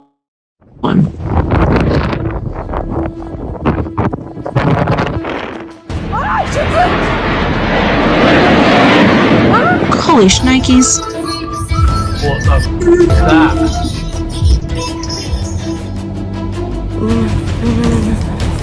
No. Oh my god, what is it? Where did it go? What? It's weird. Oh my goodness, that was so dark. So it is. And then she just disappears. Who is that?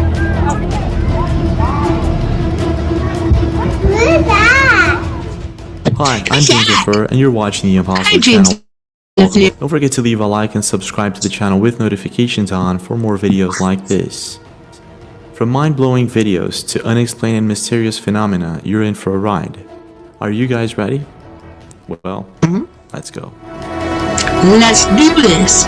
Let's do this to this. When it comes to asking the questions, do we know about our world? It seems like we know a lot. Learning new stuff every In day. the past, hundreds categorized thousands of new species and plants, and it seems like every and discover new species to categorize. It's like it's a never-ending cycle. Holy Our shnikes. world is huge. The oceans, the vastness of the rivers and forests, it's like there's always something new for us to discover. And it would be of no surprise to me. Wow, look at that. How the wave was frozen. Out that we were living all along What with the some heck? other type of humanoid intelligent creature. Is that a no? Like, for example, Sasquatch, Oh. Bigfoot, or the one that is considered a myth.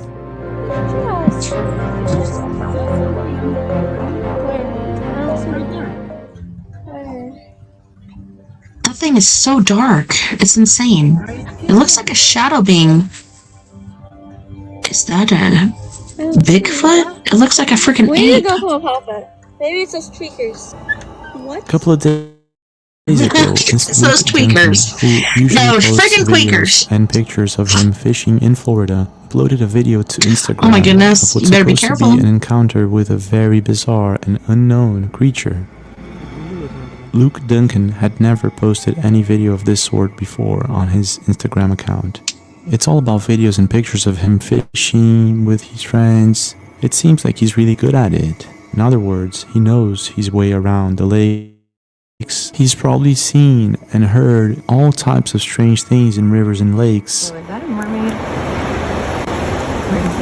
This is obviously the ocean. Like, what the heck is that? But this time, neither him or his buddies could explain exactly what it was that was going on here. Luke Duncan writes, God sent this looks like a video by a largemouth lady of mine from bass. Florida. What in the actual Bigfoot, Chupacabra Yeti is going on next to this lake? I've sure never heard anything like this before. Well, after posting this video to Instagram, it almost instantly went viral. This is what his buddy caught on camera.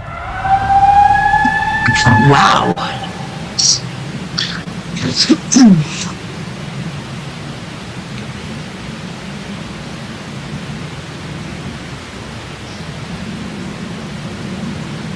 Hello? Ooh. That is so creepy. I think down in Florida, instead of calling it Sasquatch, they call it Skunky.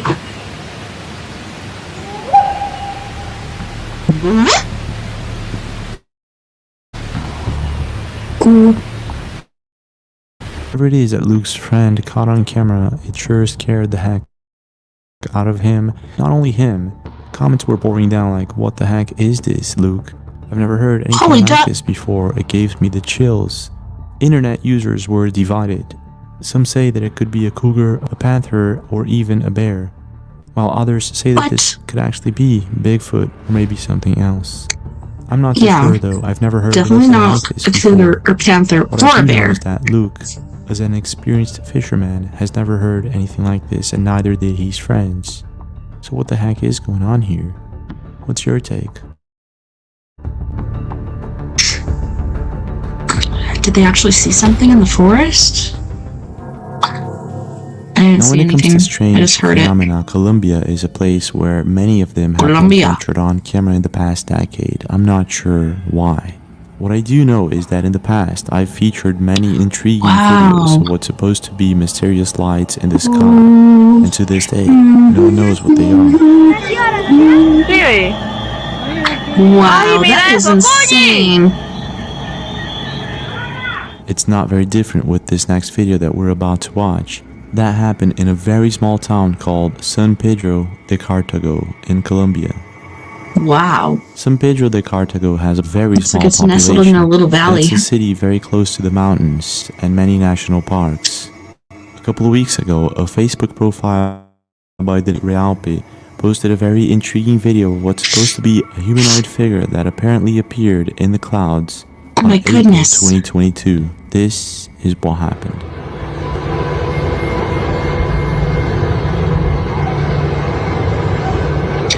Holy shnikes. What the heck is Whatever is going on here, it appears that we can see some sort of light source on top of the mountain behind the clouds, and it seems to be moving somehow. And whatever it is that's reflecting onto it, we can see what appears to be a humanoid shape forming in the clouds. That is so weird. Like, what is it doing? Is that you, Jesus? What makes it all really strange is, where is this light coming from and why is it moving? Looks like it could be the moon behind whatever that is. I don't know. Nah, it's not just in Colombia that these mysterious phenomenon are captured on camera. Sergio Pedro Rodriguez's Facebook page posted a very strange video where his daughter captured a bizarre object that was floating around their neighborhood at night. In this video, we can see what appears to be a balloon at first, but when they realized that it wasn't a balloon, they started recording immediately and captured this on camera. No. No stop here.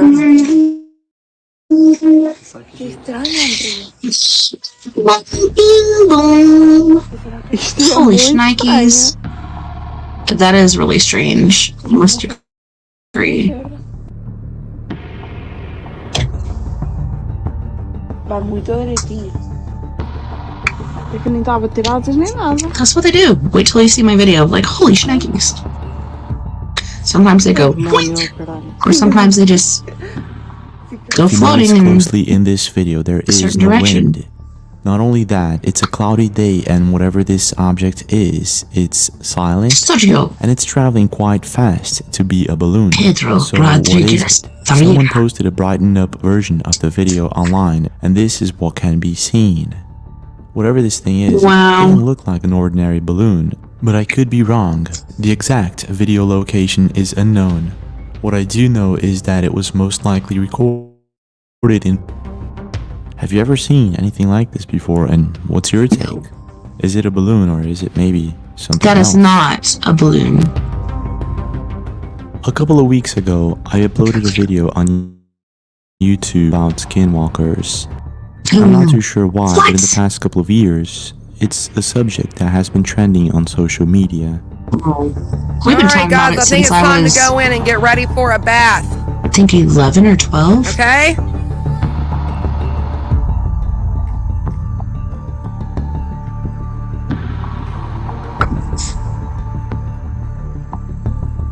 What? Some people believe they have encountered I didn't see such a it. thing Did you in see the it? woods, in the wild, or in the desert. Wow. If you don't know what a skinwalker is, Creepy. culture, a skinwalker is a type of harmful witch who has the ability Hey, to I've turn been there. into possessed That's or a disguise themselves. Creepy, isn't it? But it's taken very seriously in Navajo culture, and lately some people have been capturing strange things on camera. Yeah, I wish I would have caught mine on camera, but it was just like, you're driving it. Holy shnikes, that is not a skinwalker. That's one of those, Oh my god, what is it? And some believe it to be Rakes. evidence That's a rake. of the existence of Hey, these ooh. skinwalkers. It's the case with Hey, that it's one Forest cowboy area. TikTok account. What's A up, man who cowboy? lived in a desert, very close to an Giddy Indian up. reservation. He started his TikTok account uploading random videos, and he caught a lot of people's attention. The thing is, mixed with his funny, sometimes random videos, he uploaded these strange and unexplained encounters with something in the desert. I want to Something check that out his was channel. apparently trying to draw his attention for some reason. After a couple of videos, people started suggesting that this could be a skinwalker. And they're Taking saying, into do consideration not that he was go very close to an out Indian into the reservation. desert or wherever and The thing whistle is, because it attracts things them. started to get creepy. This, for example, is his first video. Uh-oh.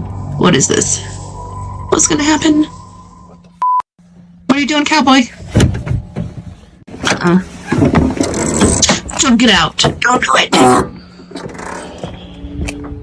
In this video, Must be a his car Dodge. apparently broke down, and he had to stop in the middle of the road. This is when Or a he hears a Ford. scream. Found from on what road appears dead. to be a girl. Oh no. That's what I saw. out It was a here. girl with really long, lanky arms that reached to like her knees. What the heck? Being that he works and lives in this area in Arizona for quite a long time, he knows exactly that it's not very smart to go out in the dark searching for whatever Wow. this was. So he gets back into his car and goes back home. But it doesn't stop there. It's as if from that day on, something started following him around. Being that he was recording daily videos for his TikTok account, which was growing very fast because of his funny and Is that a random little videos. corgi? This cute little dog. Open it up. So it's called Tea That of a one Kind. cowboy. Mullet Deer Army, this is that one cowboy calling for a quick reaction force to get me to He 5. sometimes used to capture these strange and bizarre phenomena on camera. And in this next video, this is exactly what happened. Check this out. Yeah, horse ain't gonna mess around. I think I've seen this video before. Vultures. Not on this channel, but It's odd. I think something found interest. Hey! What the heck? Yeah, the horse is like, forget it. Nope. Go back home. Go back home. After being posted, this video amassed 12 million views in just a few days. People Hey! were talking about it, and it was featured on many YouTube channels. Most internet users noticed how the horse reacts to the strange sound and ran as quick as possible away from it. Others like, nope. noticed how there were absolutely no sound whatsoever from birds chirping or anything like that, which most likely Yeah. was something hiding there.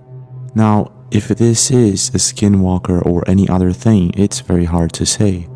However, I what don't know. that one cowboy did was follow Pretty sure, some though. of the advice from internet users, and he actually get bought a the night thermal vision camera cameras. Get a and he FLIR. started to gear up in hopes of finding Wow. out exactly what it was that was going on. If it was Good job, someone pranking that one him, or cowboy. if it was indeed something else. This is what happened next. Don't do it. Don't do it. You're really creeping me out. You're giving me the chicken skins.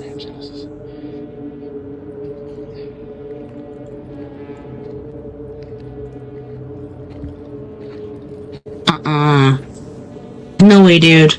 Go home. Listen to your horse and get the hell out of there. In this video, we can see that one cowboy hightailing something that he saw in You the just middle saw of the flicker of night.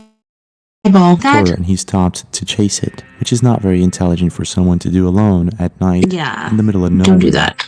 In this video, I see what appears to be tracks of some sort, and when he points his flashlight to the bushes just in front of him, I believe I see something hiding there. There's a little glint, it, but I can't see exactly what it is. At this point, I'm asking myself, and you're probably too, if that one cowboy isn't just obsessed, that something's following him.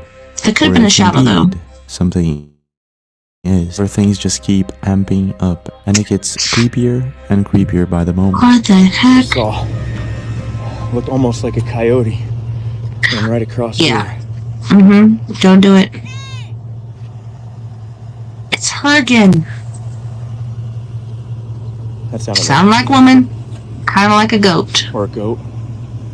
Exactly. Hang on. What the fuck? Ooh. Oh. Whatever this thing is, it seems it's getting closer to where he lives. And this time, he captures it while doing a live feed. Check this out. Look at the horses. They're onto something. You hear that voice? I did hear it. The horse is looking over there. What is it, Gypsy?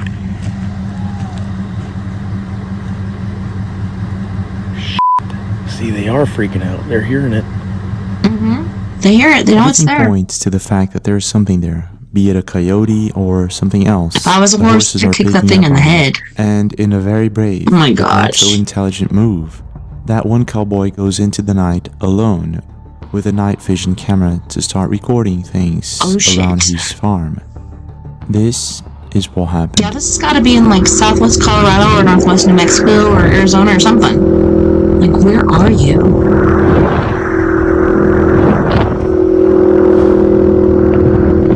Riding on a four-wheeler.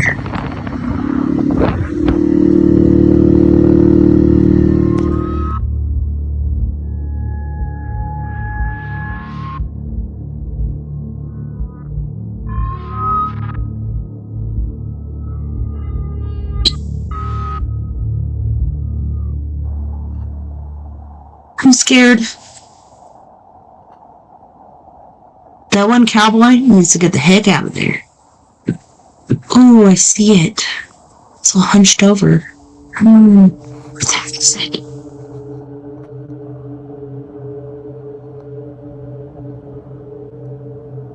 It moved. Where'd it go? Oh no. Did you see it? There was something there hiding just a few feet away from him. Yeah, it looks like an eye. Him. It seems like it wasn't just an obsession.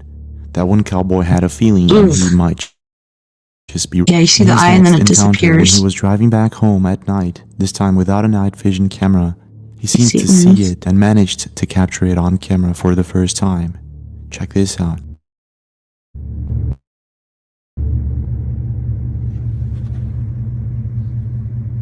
I'm scared. Get out of there, that one cowboy.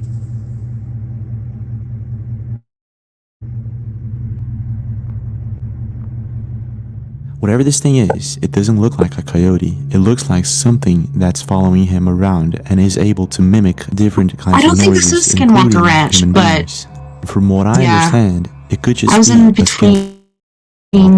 Is it really a Kayenta and somewhere when I saw my Skinwalker. Not sure.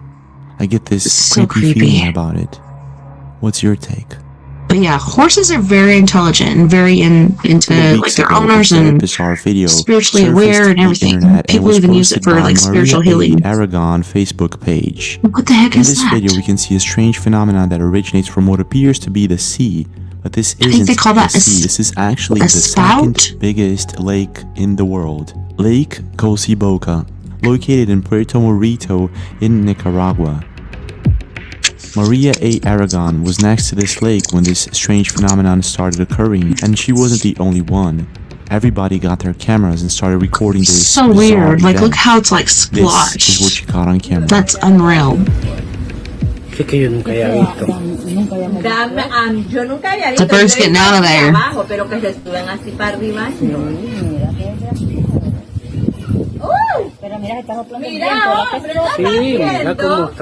I've had nightmares where there's one, then two, then three, then four different tornadoes surrounding my house. I live in Colorado now.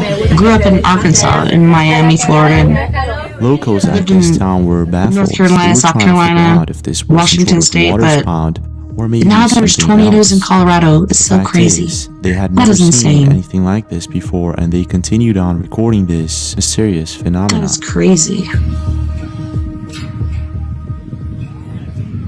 Yeah, in my garage, there's a door By in the watching floor. Maria's video, the first thing I thought was that this was some sort of Fast volcanic changes, activity signs of coming the from within times, lake. like so much Maybe shenanigans a going dormant on. volcano that became My tornado active and alley is locals were not stretching aware of it. across This is when I America. found other videos by researching YouTube and other social platforms, and it just became My eyes just got more watery. and more mysterious. I was just It didn't thinking about make that dream sense. again. Like I said, there's a door in my garage, door in the floor.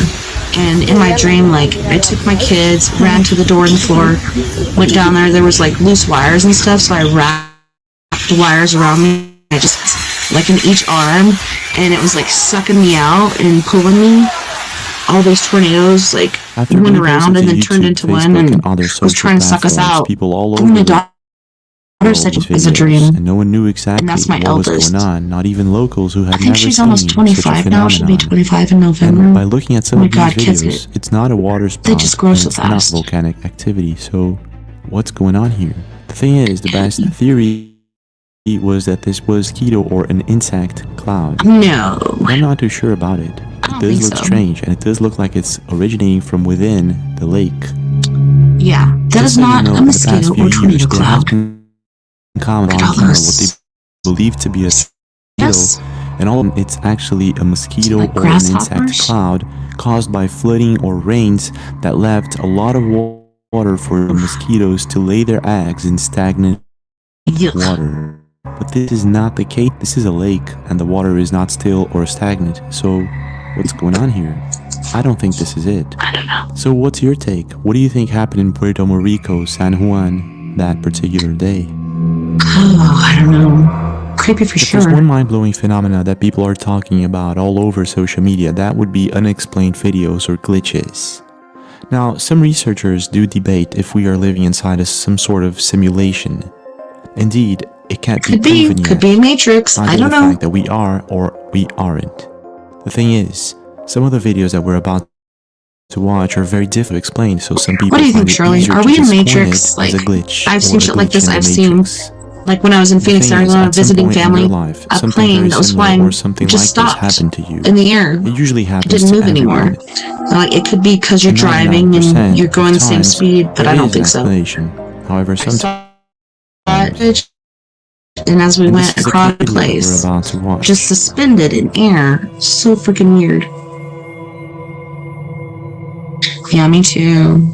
Are we really in a Matrix? I don't know think exactly so. the origin You of see that this chick? video, She but just it seems it's disappeared. doing one of those Is TikTok that a dance. witch? What do they call that And in in the Spanish? I background, can't you remember. can see a girl that apparently And it makes me wonder, like, a victim of him, seems to why have is she there? strange Why is she eyes. haunting the video? The video is creepy all over. And she's looking at It's full of him. things that I simply can't seem to I explain. think he's guilty of And something. internet users can't seem to explain either.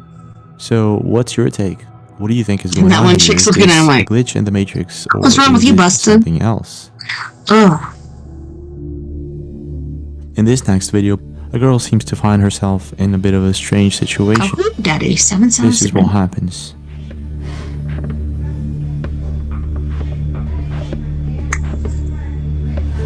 Yes, I do believe it. I don't know if you've seen it, but in paint, there's a chick. It used to be back in the day. It was like a, one of those small Bibles or like a little small journal or whatever. But then it turned into a cell phone. And then also, like when JFK was shot, there was somebody. Oh, I'm getting goosebumps right now thinking about it.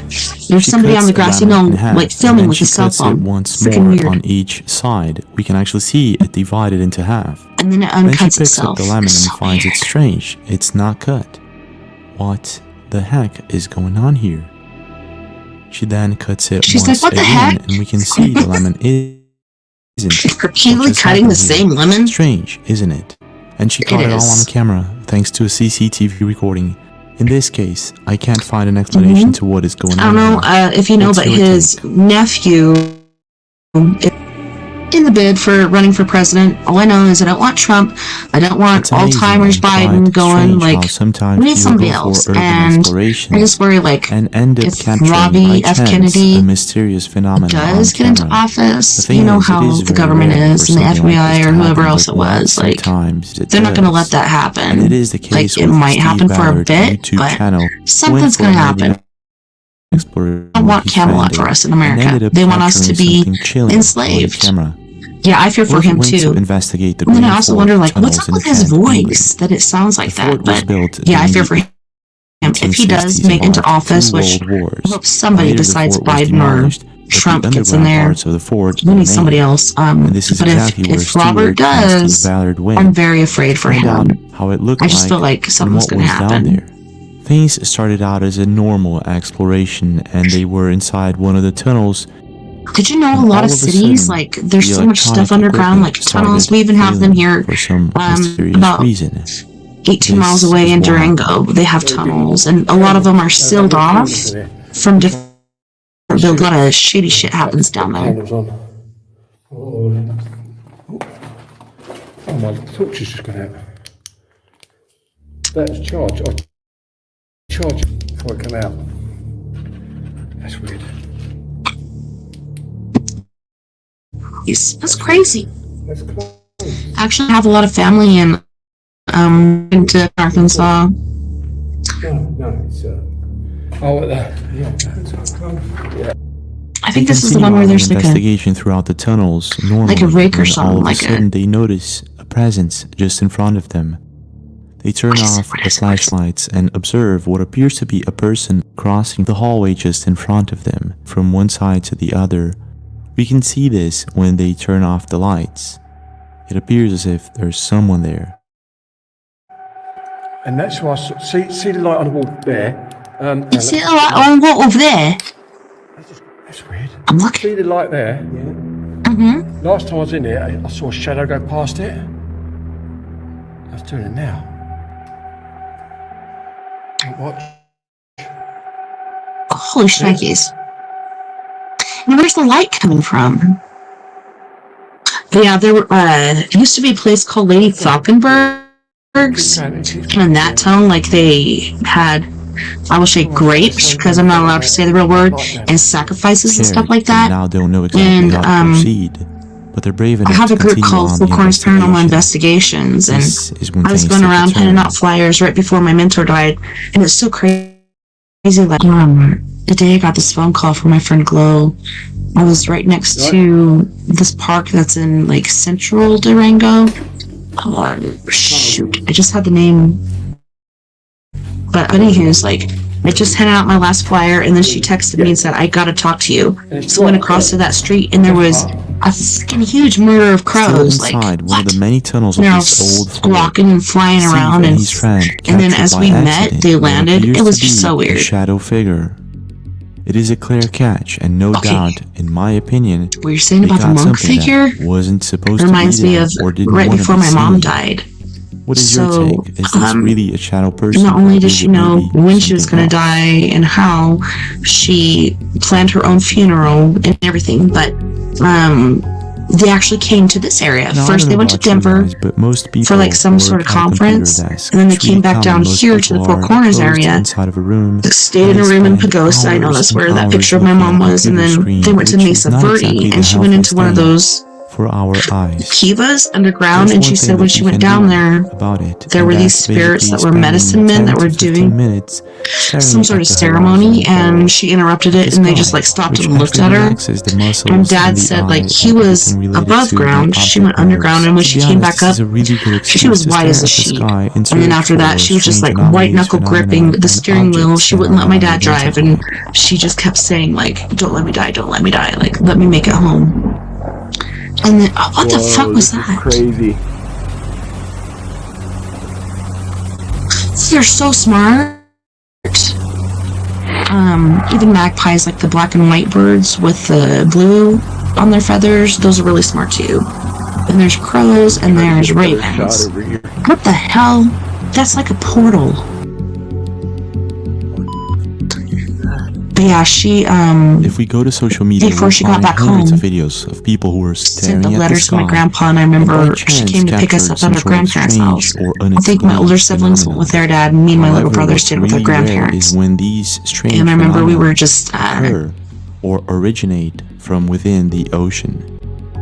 In this video they had posted us to in a Facebook car, by and my Mysterios grandpa and was, here, we you know, can getting see onto a her plane ass, like, flying over don't a talk very like beautiful that, beach in a blah, blah, sunny blah. And my day. mom's like, And Dad, it seems like a normal please video, listen to me, right? like, It's this is just gonna a plane happen. Will and you a couple please people at the beach. help me plan my But if you funeral? pay And attention, you can see a strange object leaving the ocean. he said he would. towards Finally, the he eventually sky at a relented very and did. fast rate. And then it was like Did you see a couple it? later, Well, within a you month. probably didn't. But let's slow the No, video down slow it so you can down. see what I'm talking about. It looks like this Oh. object, whatever it is, leaves the ocean towards the sky That's at what a we were saying very last night. fast Like, rate. there's a lot of And it could be UFOs, categorized as UAPs, an whatever you want to call it, in the unidentified ocean. submerged Only object 5% of the USO, ocean has been which are explored. rare Why did they sightings. stop?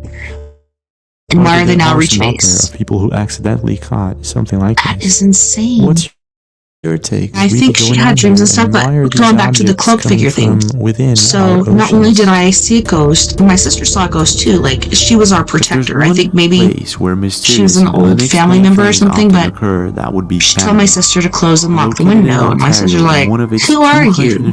Why are you telling me what to do? You're not my parent. On Highway 17, She's like, close and east lock of the city of window. Dryden, there is And a then my lake sister, known by you the know, name being of who she is, Thunder. kept arguing with her. Now, a couple of weeks ago, Taylor Braid and a Close friend and of lock hers the were window, enjoying their and she time did. at And then campground it had just rained that next night. to We the were lake. in They decided Salem to go Springs, kayaking, Arkansas and at the this is when time. they captured something chilling on camera. The very next day, she told my mom. My mom went out and looked. There was footprints. But I saw her the week before she died. What the heck? What was that? Was that like Nessie? I think there was Nessie too. And I do believe that we also lived in the time of dinosaurs. That's why the Anasazi and the Mayans and all these different people had them, not only on their pyramids and their, you know, buildings. Yeah, you can see something coming out of it. But yeah, there was dinosaurs during our time. To be a huge unknown And we're creature still swimming giants. just next to their boat. Yeah, The it's like creature Nessie. is so big that you can clearly see the water trail behind it. Wow. This is what happens next. Boom, boom, boom, boom. Okay, so wow. It looks like it's coming towards. I never thought. It's coming towards them. Oh my gosh! I hope it doesn't hit their boat. But yeah, going back to my mom, I saw that lady in the dress, and also my mom was waking up and seeing these hooded like monk figures around her Luckily for bed. Taylor and her Wearing friend, robes. this So massive freaking and weird. huge creature is now swimming away from their boat. And whatever Thank this thing goodness. is, you can see it now leaving a trail while it's turning towards another direction. Never There seen it is. anything And in like the this, and ocean. I don't think Like I it's a said, we visual only effect or looked the at tides 5%, created and then by all of a the sudden they're lake like, or anything like nope, that. we're good, we're This is done. something else. And then now we're trying this is to, the tide. have been trying to do This the is race the for area space. we were at, and It was coming towards. it was going this way. Trying to find another place for us to Against the survive tide. because there's scary stuff here. It came from here and went. And also, what do you think, Shirley, Straight about us being on Slave Planet? Do you into think we consideration that are Thunder on Lake Slave is Planet and we completely keep surrounded by recycling hundreds of and we're being other fed on lakes? by negative Could be entities? caves I don't know if connecting that's these true lakes or not. somehow, creating But I a didn't perfect believe in home flat for Earth. a monster creature. I didn't believe in the shield Earth. What do they call it? It's in the bowl. Oh yes, Ogopogo. Well, But I don't think there's as any question that Ogopogo as above, so below. exists. So there's ocean below, ocean above. Actually, the evidence And just I have- recently, Now the Ogopogo is supposedly there was the a lakes girl in started to Canada. drown in their It helmet. has been cited It makes you wonder, like, is there really water up there? And did they get through the... What the fuck is it called? What is that valve called? Oh my gosh. It's in the Bible. I can't remember it. Okay, we're at Okanagan Lake. Is that the name of the lake? Yeah, that's what my mom saw. And that was before she died. She said there was like 4 or 5 of them creatures around her like bed. Pogo So may freaking not weird. be just myths after all. They could be out there, taking into consideration that 86% of animal I agree with species you. are still unknown. See, look at Who knows that. what's out there? I think it's related to Have you ever Nessie. seen anything like this? And in your opinion, It's what like did a they sort of capture on snake-like camera that dinosaur day? thing. Can't remember what it's called. You know, I have all the timer, so it's hard for I'd say me to that remember throughout my stuff, life, but I've been a really that's big fan of freaking creepy. skywatching, and from all of my observations, I've noticed that sometimes strange things occur, things that we can't easily explain. It's the case with this video that was posted by Tata Alex Orta on Facebook. He writes, And like I "Check said, this I out, don't me and know my if it's a wife saw slave this planet, yesterday. but I do know we're in a What appeared time to where be there's a lot of thunderstorm negativity. approaching was People actually are suffering something from else. depression, and especially Tata had since the idea of the fetching C his word camera to happened. capture this bizarre And phenomenon. And this is what he saw. kind of a lot bigger than Nancy. Look at that. In the back. It's like going around in a circle above us. Wow. Yo, look at that. I'm telling you, That's there's crazy. aliens, and I don't think they're like extraterrestrial. I don't think they're from other planets. I think they're from here. Just behind one of the I think they're interdimensional, and these dimensions are collapsing on each other. Strange is the fact that this wasn't just. But we do have like shadow bangs and parasites and other things that attach to us and feed on us. But are the aliens doing the same thing? I believe in Bigfoot. Yeah, they're saying that about Bigfoot too. Okay, so not only has Bigfoot been seen going on to All right, we UFOs. just found a friend here. What were you saying, brother? Holy shnikes. There was a boat on the horizon. Yeah. And so you could see where the horizon was, and these things were like hovering above the boat. It, you know, and like they were. At first, it was just two of them. Yeah. And then the third one faded in. And do you live here? Me too, they're scary. So have you ever seen anything like this before? I think they can work to appear larger and scarier than they really are, but the one thing I thought I saw, and I through my mind telepathically, that was the scariest thing I ever saw. Whatever it is that people were seeing. Yeah, they're like darker than the dark. Like that one I saw was darker than the dark. And then he smiled and laughed when I said he couldn't have me, and he laughed. And he said, yes, I will have you. Luckily, my husband, like, when I said that shock went through my teeth and wasn't just happening I started to kick behind my the feet, clouds. he woke up and he saw it and he grabbed me and pulled me towards him. And he wasn't able to partake of me as far as, like, I think it was my energy. This is what he saw. No, it just stopped. It's like bananas and a star. Dude, what is going on? No, that's like. How come the circle's behind it? Is there something else? Floating still. It's floating. Oh, wow. It's gonna float back over the top of me here pretty soon. Yup. Wow. Wow, dude. Holy.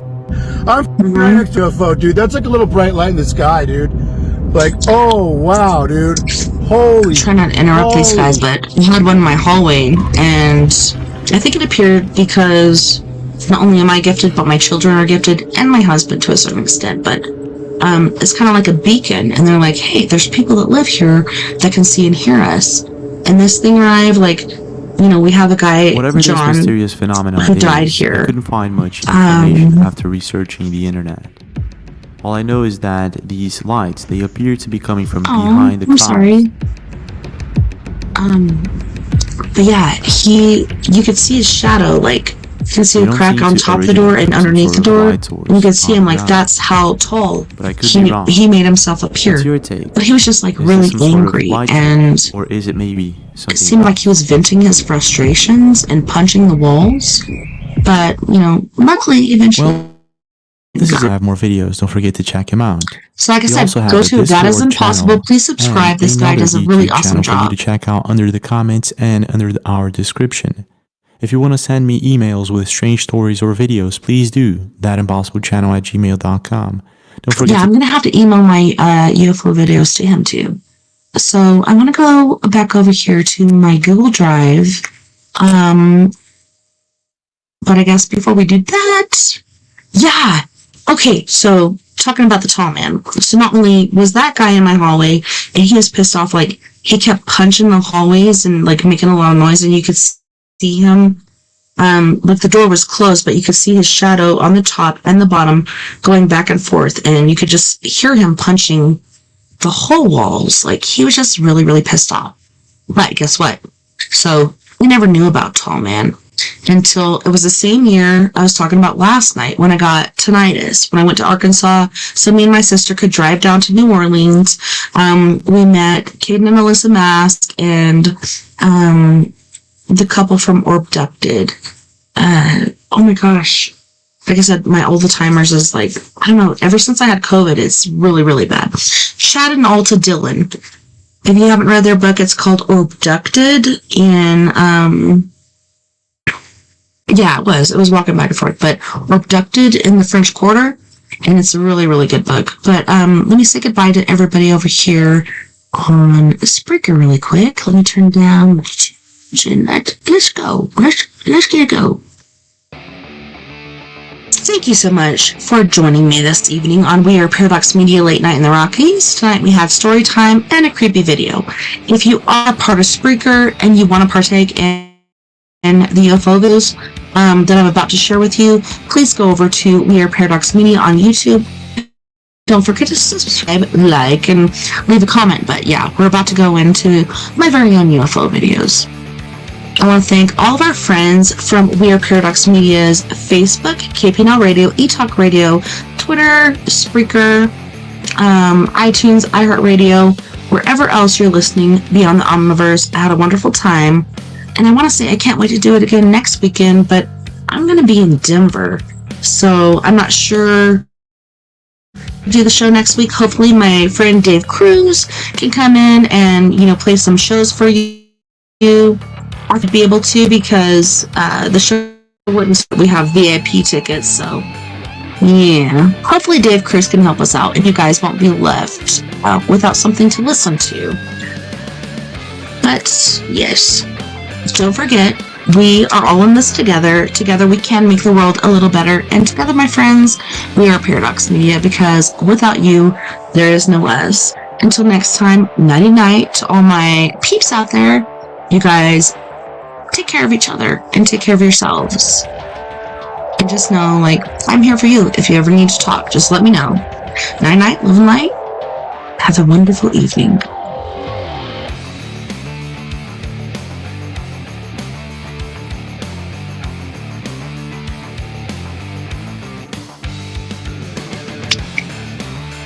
More seconds.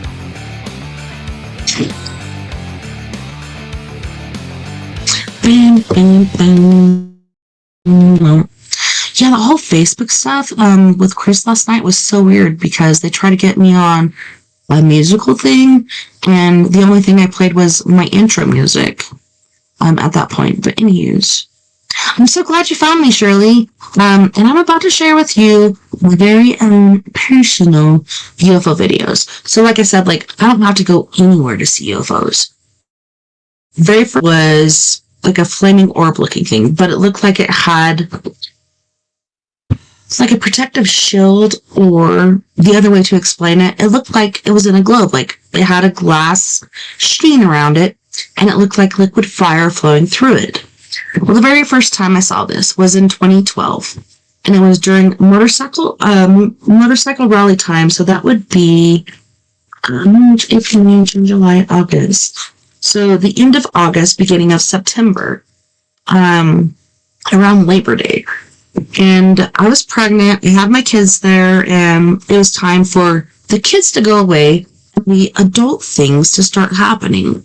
And what was really crazy to me was, as I'm driving my 72 Gran Torino, and my daughters are freaking out. And they're like, Mom, there's this light following us. They didn't know what orbs were. There's spiritual orbs, then there's alien orbs. And so I drove down Rainbow Road, got to where the stop sign comes from Rainbow Road, intersects with 160B. Put the car in park because it is an automatic. Got out, and my daughter's like, what are you doing? I just want to go home. I just want to go home. I just want to go home. And I'm like, I've been driving, so I haven't been able to see what you guys are talking about, but I gotta get out and see.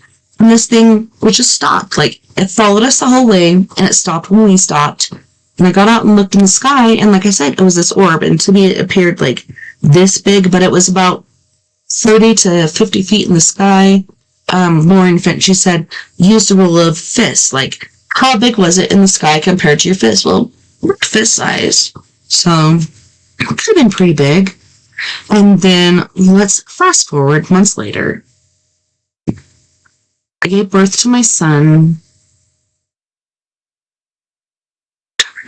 Okay, so a month before I gave birth to my son, a friend of my daughter, so his mom and dad got divorced.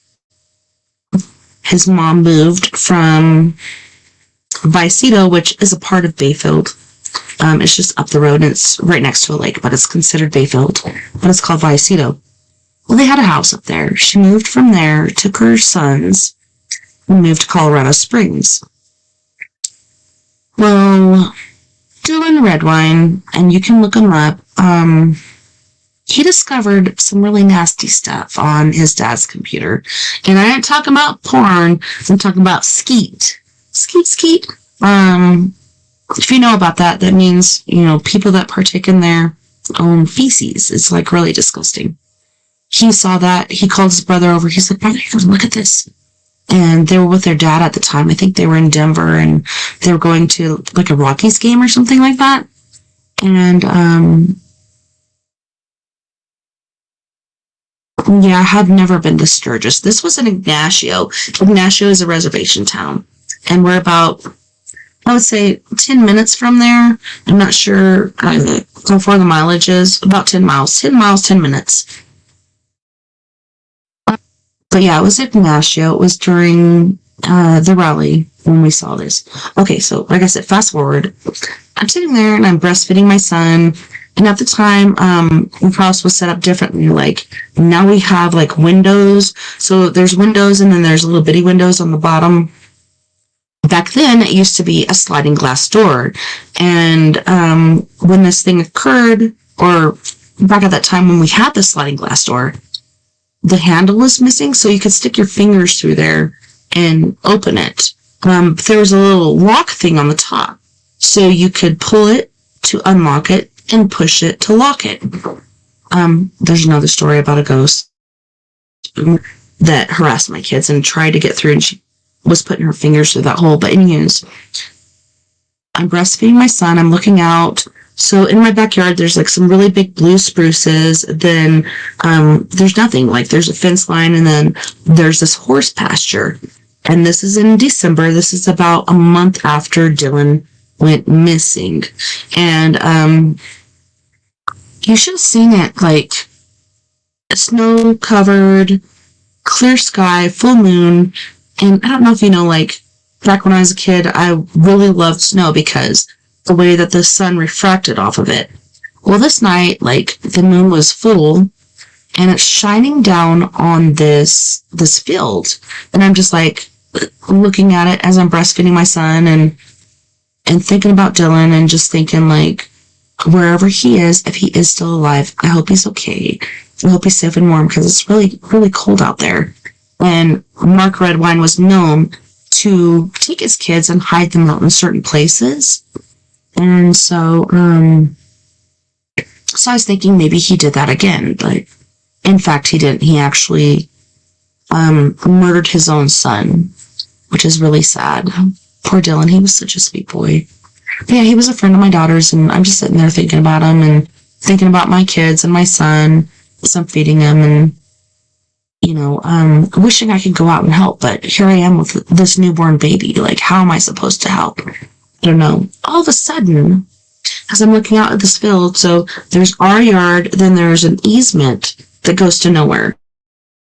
Because in the future, this property will be bought out and it'll turn into like another subdivision. Anyways, so there's the easement. There's this little rackety barbed wire fence where the dogs like to go through this way and get in there, and especially Hercules.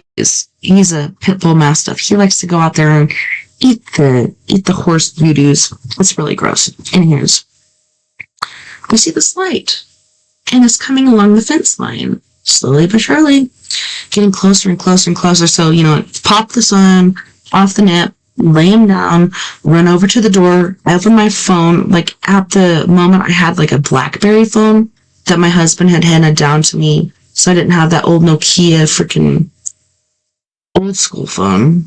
And I'm trying to get the camera to work, but the camera's not working. And so, you know, my fingers are fumbly and fidgety and whatever.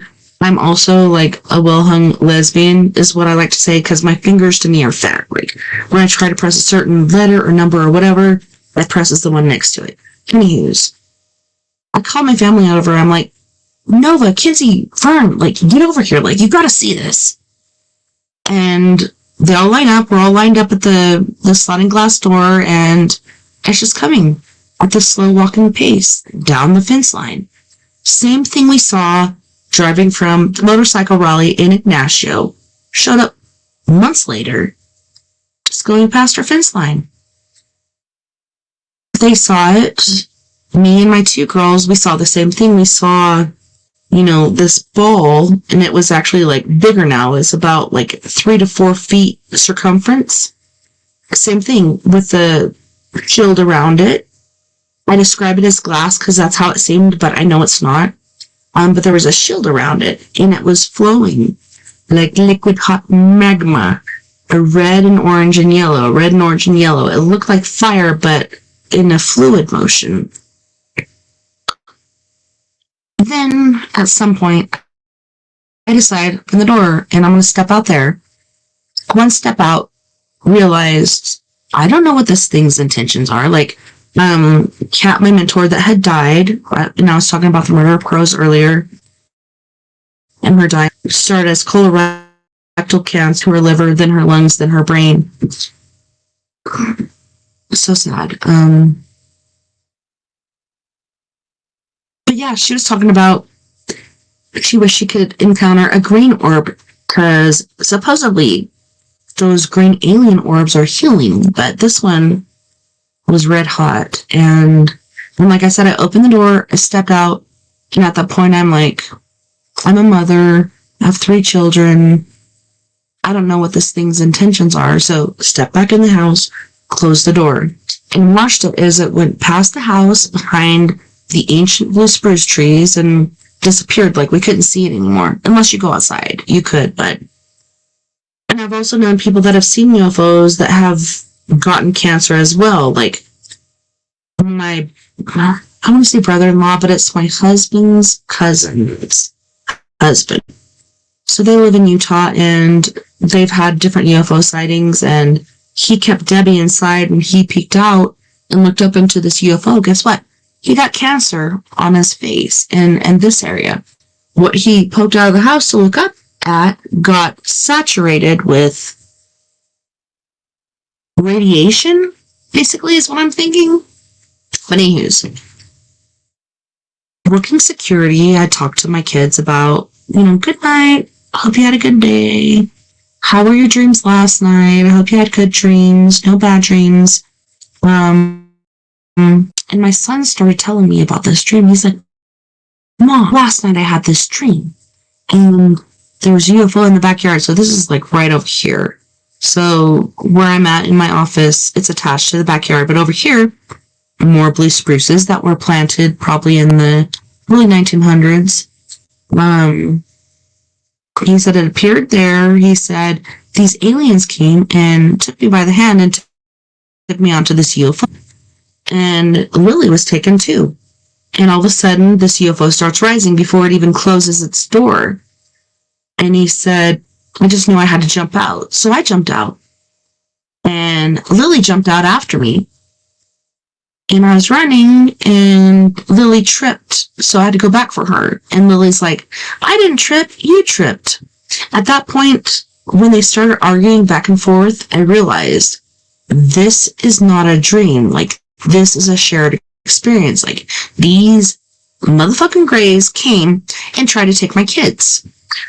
Freaking weird. And like, my son has 6 fingers, he's got 2 thumbs and fingers. This could be an alien attribute, which is really weird because, like I said, I always believed in UFOs because my dad talked about it. Like, my mom was the spiritual side. She's the one that saw spirits and other things and knew she was going to die, knew when she was going to die.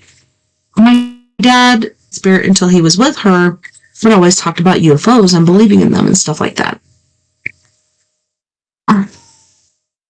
And it's funny, like, it wasn't until 2012 that I saw my first UFO. Thought I saw one as a kid in Miami, Florida. Turns out it was just a bunch of helicopters, but so many people pulled over on the side of the freeway and stopped to look up at this, and it turned out it was just helicopters. Anyways, 2012, first year I ever saw them. This was after 2012. This is as my kids are older and growing, and Maureen Fenton, she was telling me, like, you've seen them before, you've seen them repeatedly, it's going to happen again. And I really, want to go out and look at it, but I kind of just don't have time, and it's been really cold, but the weather's been warming up. So, this video happened a bit after 8. Let me go over here and make sure we got this up and running, getting it ready. This is intense. So let me go ahead and go back to share screen. And this is out in our front yard. We're out there gardening and doing other things. I think I got off work with Mia, came home, and gardening is very therapeutic for me. I can't meditate, so I'll do some gardening instead. But you guys got to check this out. Let me go to settings and hope that's not it. Share screen, present. Let's go on over here and share this video with you. So, the reason this is cut up in 3 is because I heard if the longer the video is, the longer it takes to download. So, this is in 3s. So, this is the very first part of this, and only describe this UFO as a Tic Tac.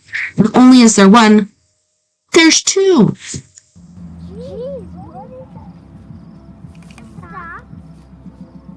Do you still see it?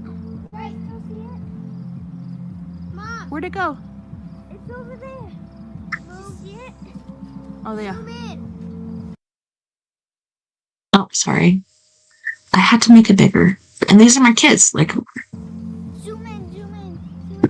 zoom in, zoom in. 2 of them.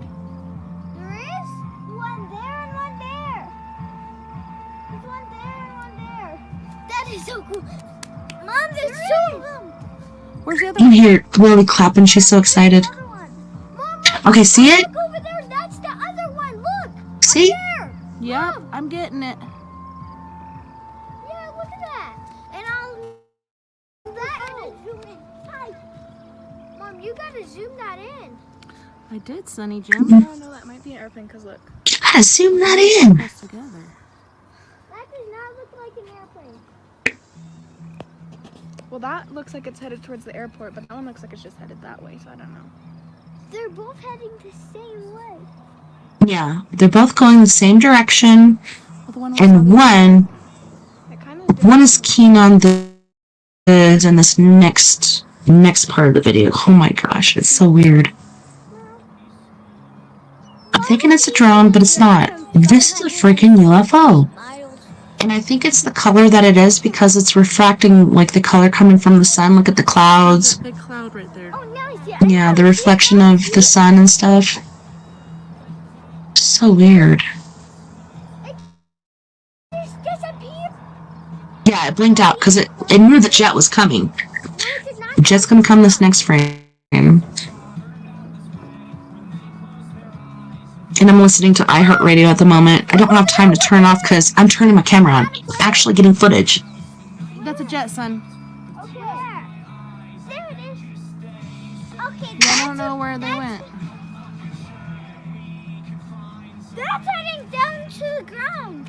No, it just looks like it. It's just going forward.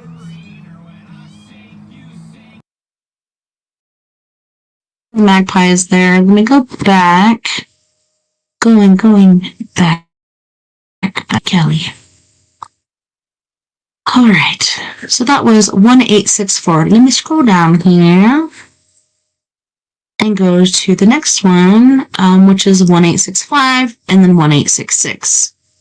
But like I said, like, I'm going to share these with MUFON and a couple other people on YouTube. I think I'm going to do the YouTube thing for it, and is crazy.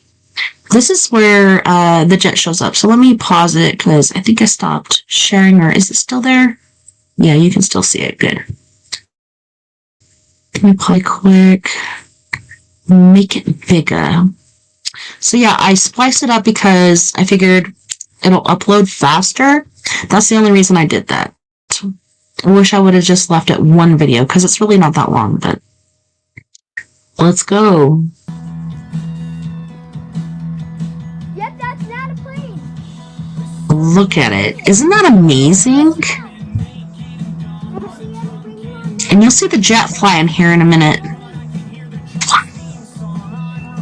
You can hear the cat meowing. That was, Chewbacca. I don't think so. Mr. Baka. He took some catnip and disappeared, but I don't know, like, he's freaking out too. So there was two. One blinked out. This one just keeps flying, and then all of a sudden, here comes a jet. That's a military jet. Oh my gosh. Yeah. The cat is freaking out too. It's so weird. Yeah, did you see that? That's the same thing the other ones did. It just blinked out. What the fuck? Ah, I just got goosebumps. Where'd the other one go? Alright, we got some language going on. Okay, so we're gonna go over to video number 3. I'm sorry that I cut this up. I didn't know how long this experience was gonna take. So yeah, I did cut it up a little bit. How do I get back? It's not letting me go back. Go forward. Maybe it'll let me go to 1866. I might have to. Oh man. I might have to go back or do something different. Let me go back to my Google Drive. How come the back arrow is not working? Yeah, make it smaller. There we go. Now we're going to go to video 1866. So this is where the UFO blinks back in after the jet disappeared, and it continues flying towards the airport.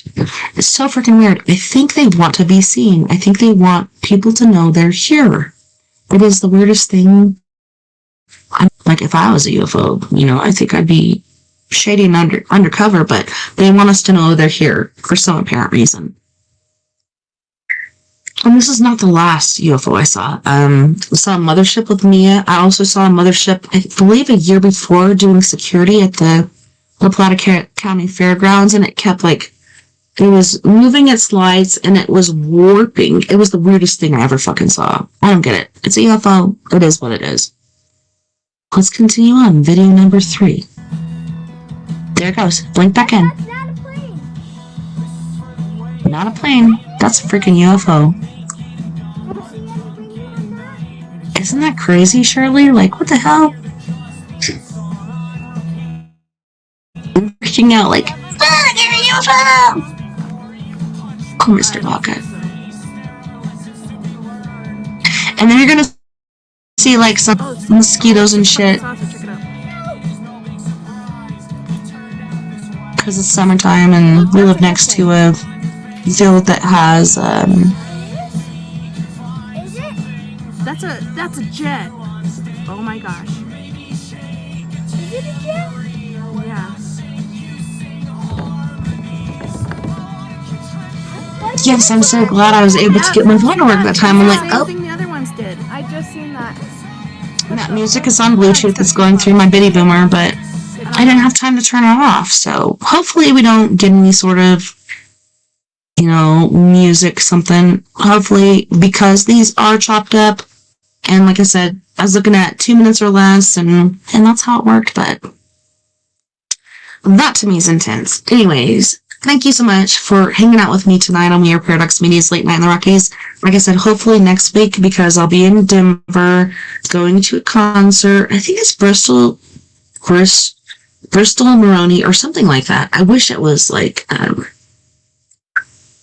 my boo. But anyways, it's a concert. I'm going to be hanging out with my girls. Hopefully Dave Cruz will come in and navigate for me. That way you guys aren't stuck with listening to nothing.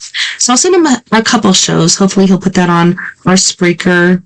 He can't really get to my YouTube or my Facebook, but I think it's Bristol Moran. Let me look at my email really quick since you asked, because I even talked to my brother about it, and he said the same thing. Who are you seeing? I think it's Bristol Maroney. I don't know. Somebody that my kids like. No, wrong page. Let me go. Nope, wrong one. Holy shnikes, I keep pushing the wrong one. Going down, they just sent me an email. I believe it was yesterday, and it was talking about because we are VIP, we have to show up early and get to do like a meet and greet, ask them questions, get an autograph poster, whatever. And then not only can we go up front, like stage front, but we also have chairs in the back. Let me see who it is. Yeah, I might be in the wrong one. MB VIP. Yeah. Briston Maroney. So he's got some really, really, really good songs. So that's who we're going to go see. Briston Maroney next weekend. Like I said, hopefully Dave Cruz can do my Spreaker. Like I said, I don't know if he can do the Facebook or YouTube, but, don't want to leave you guys alone. Thank you. Night night, live light. Take care of my yous.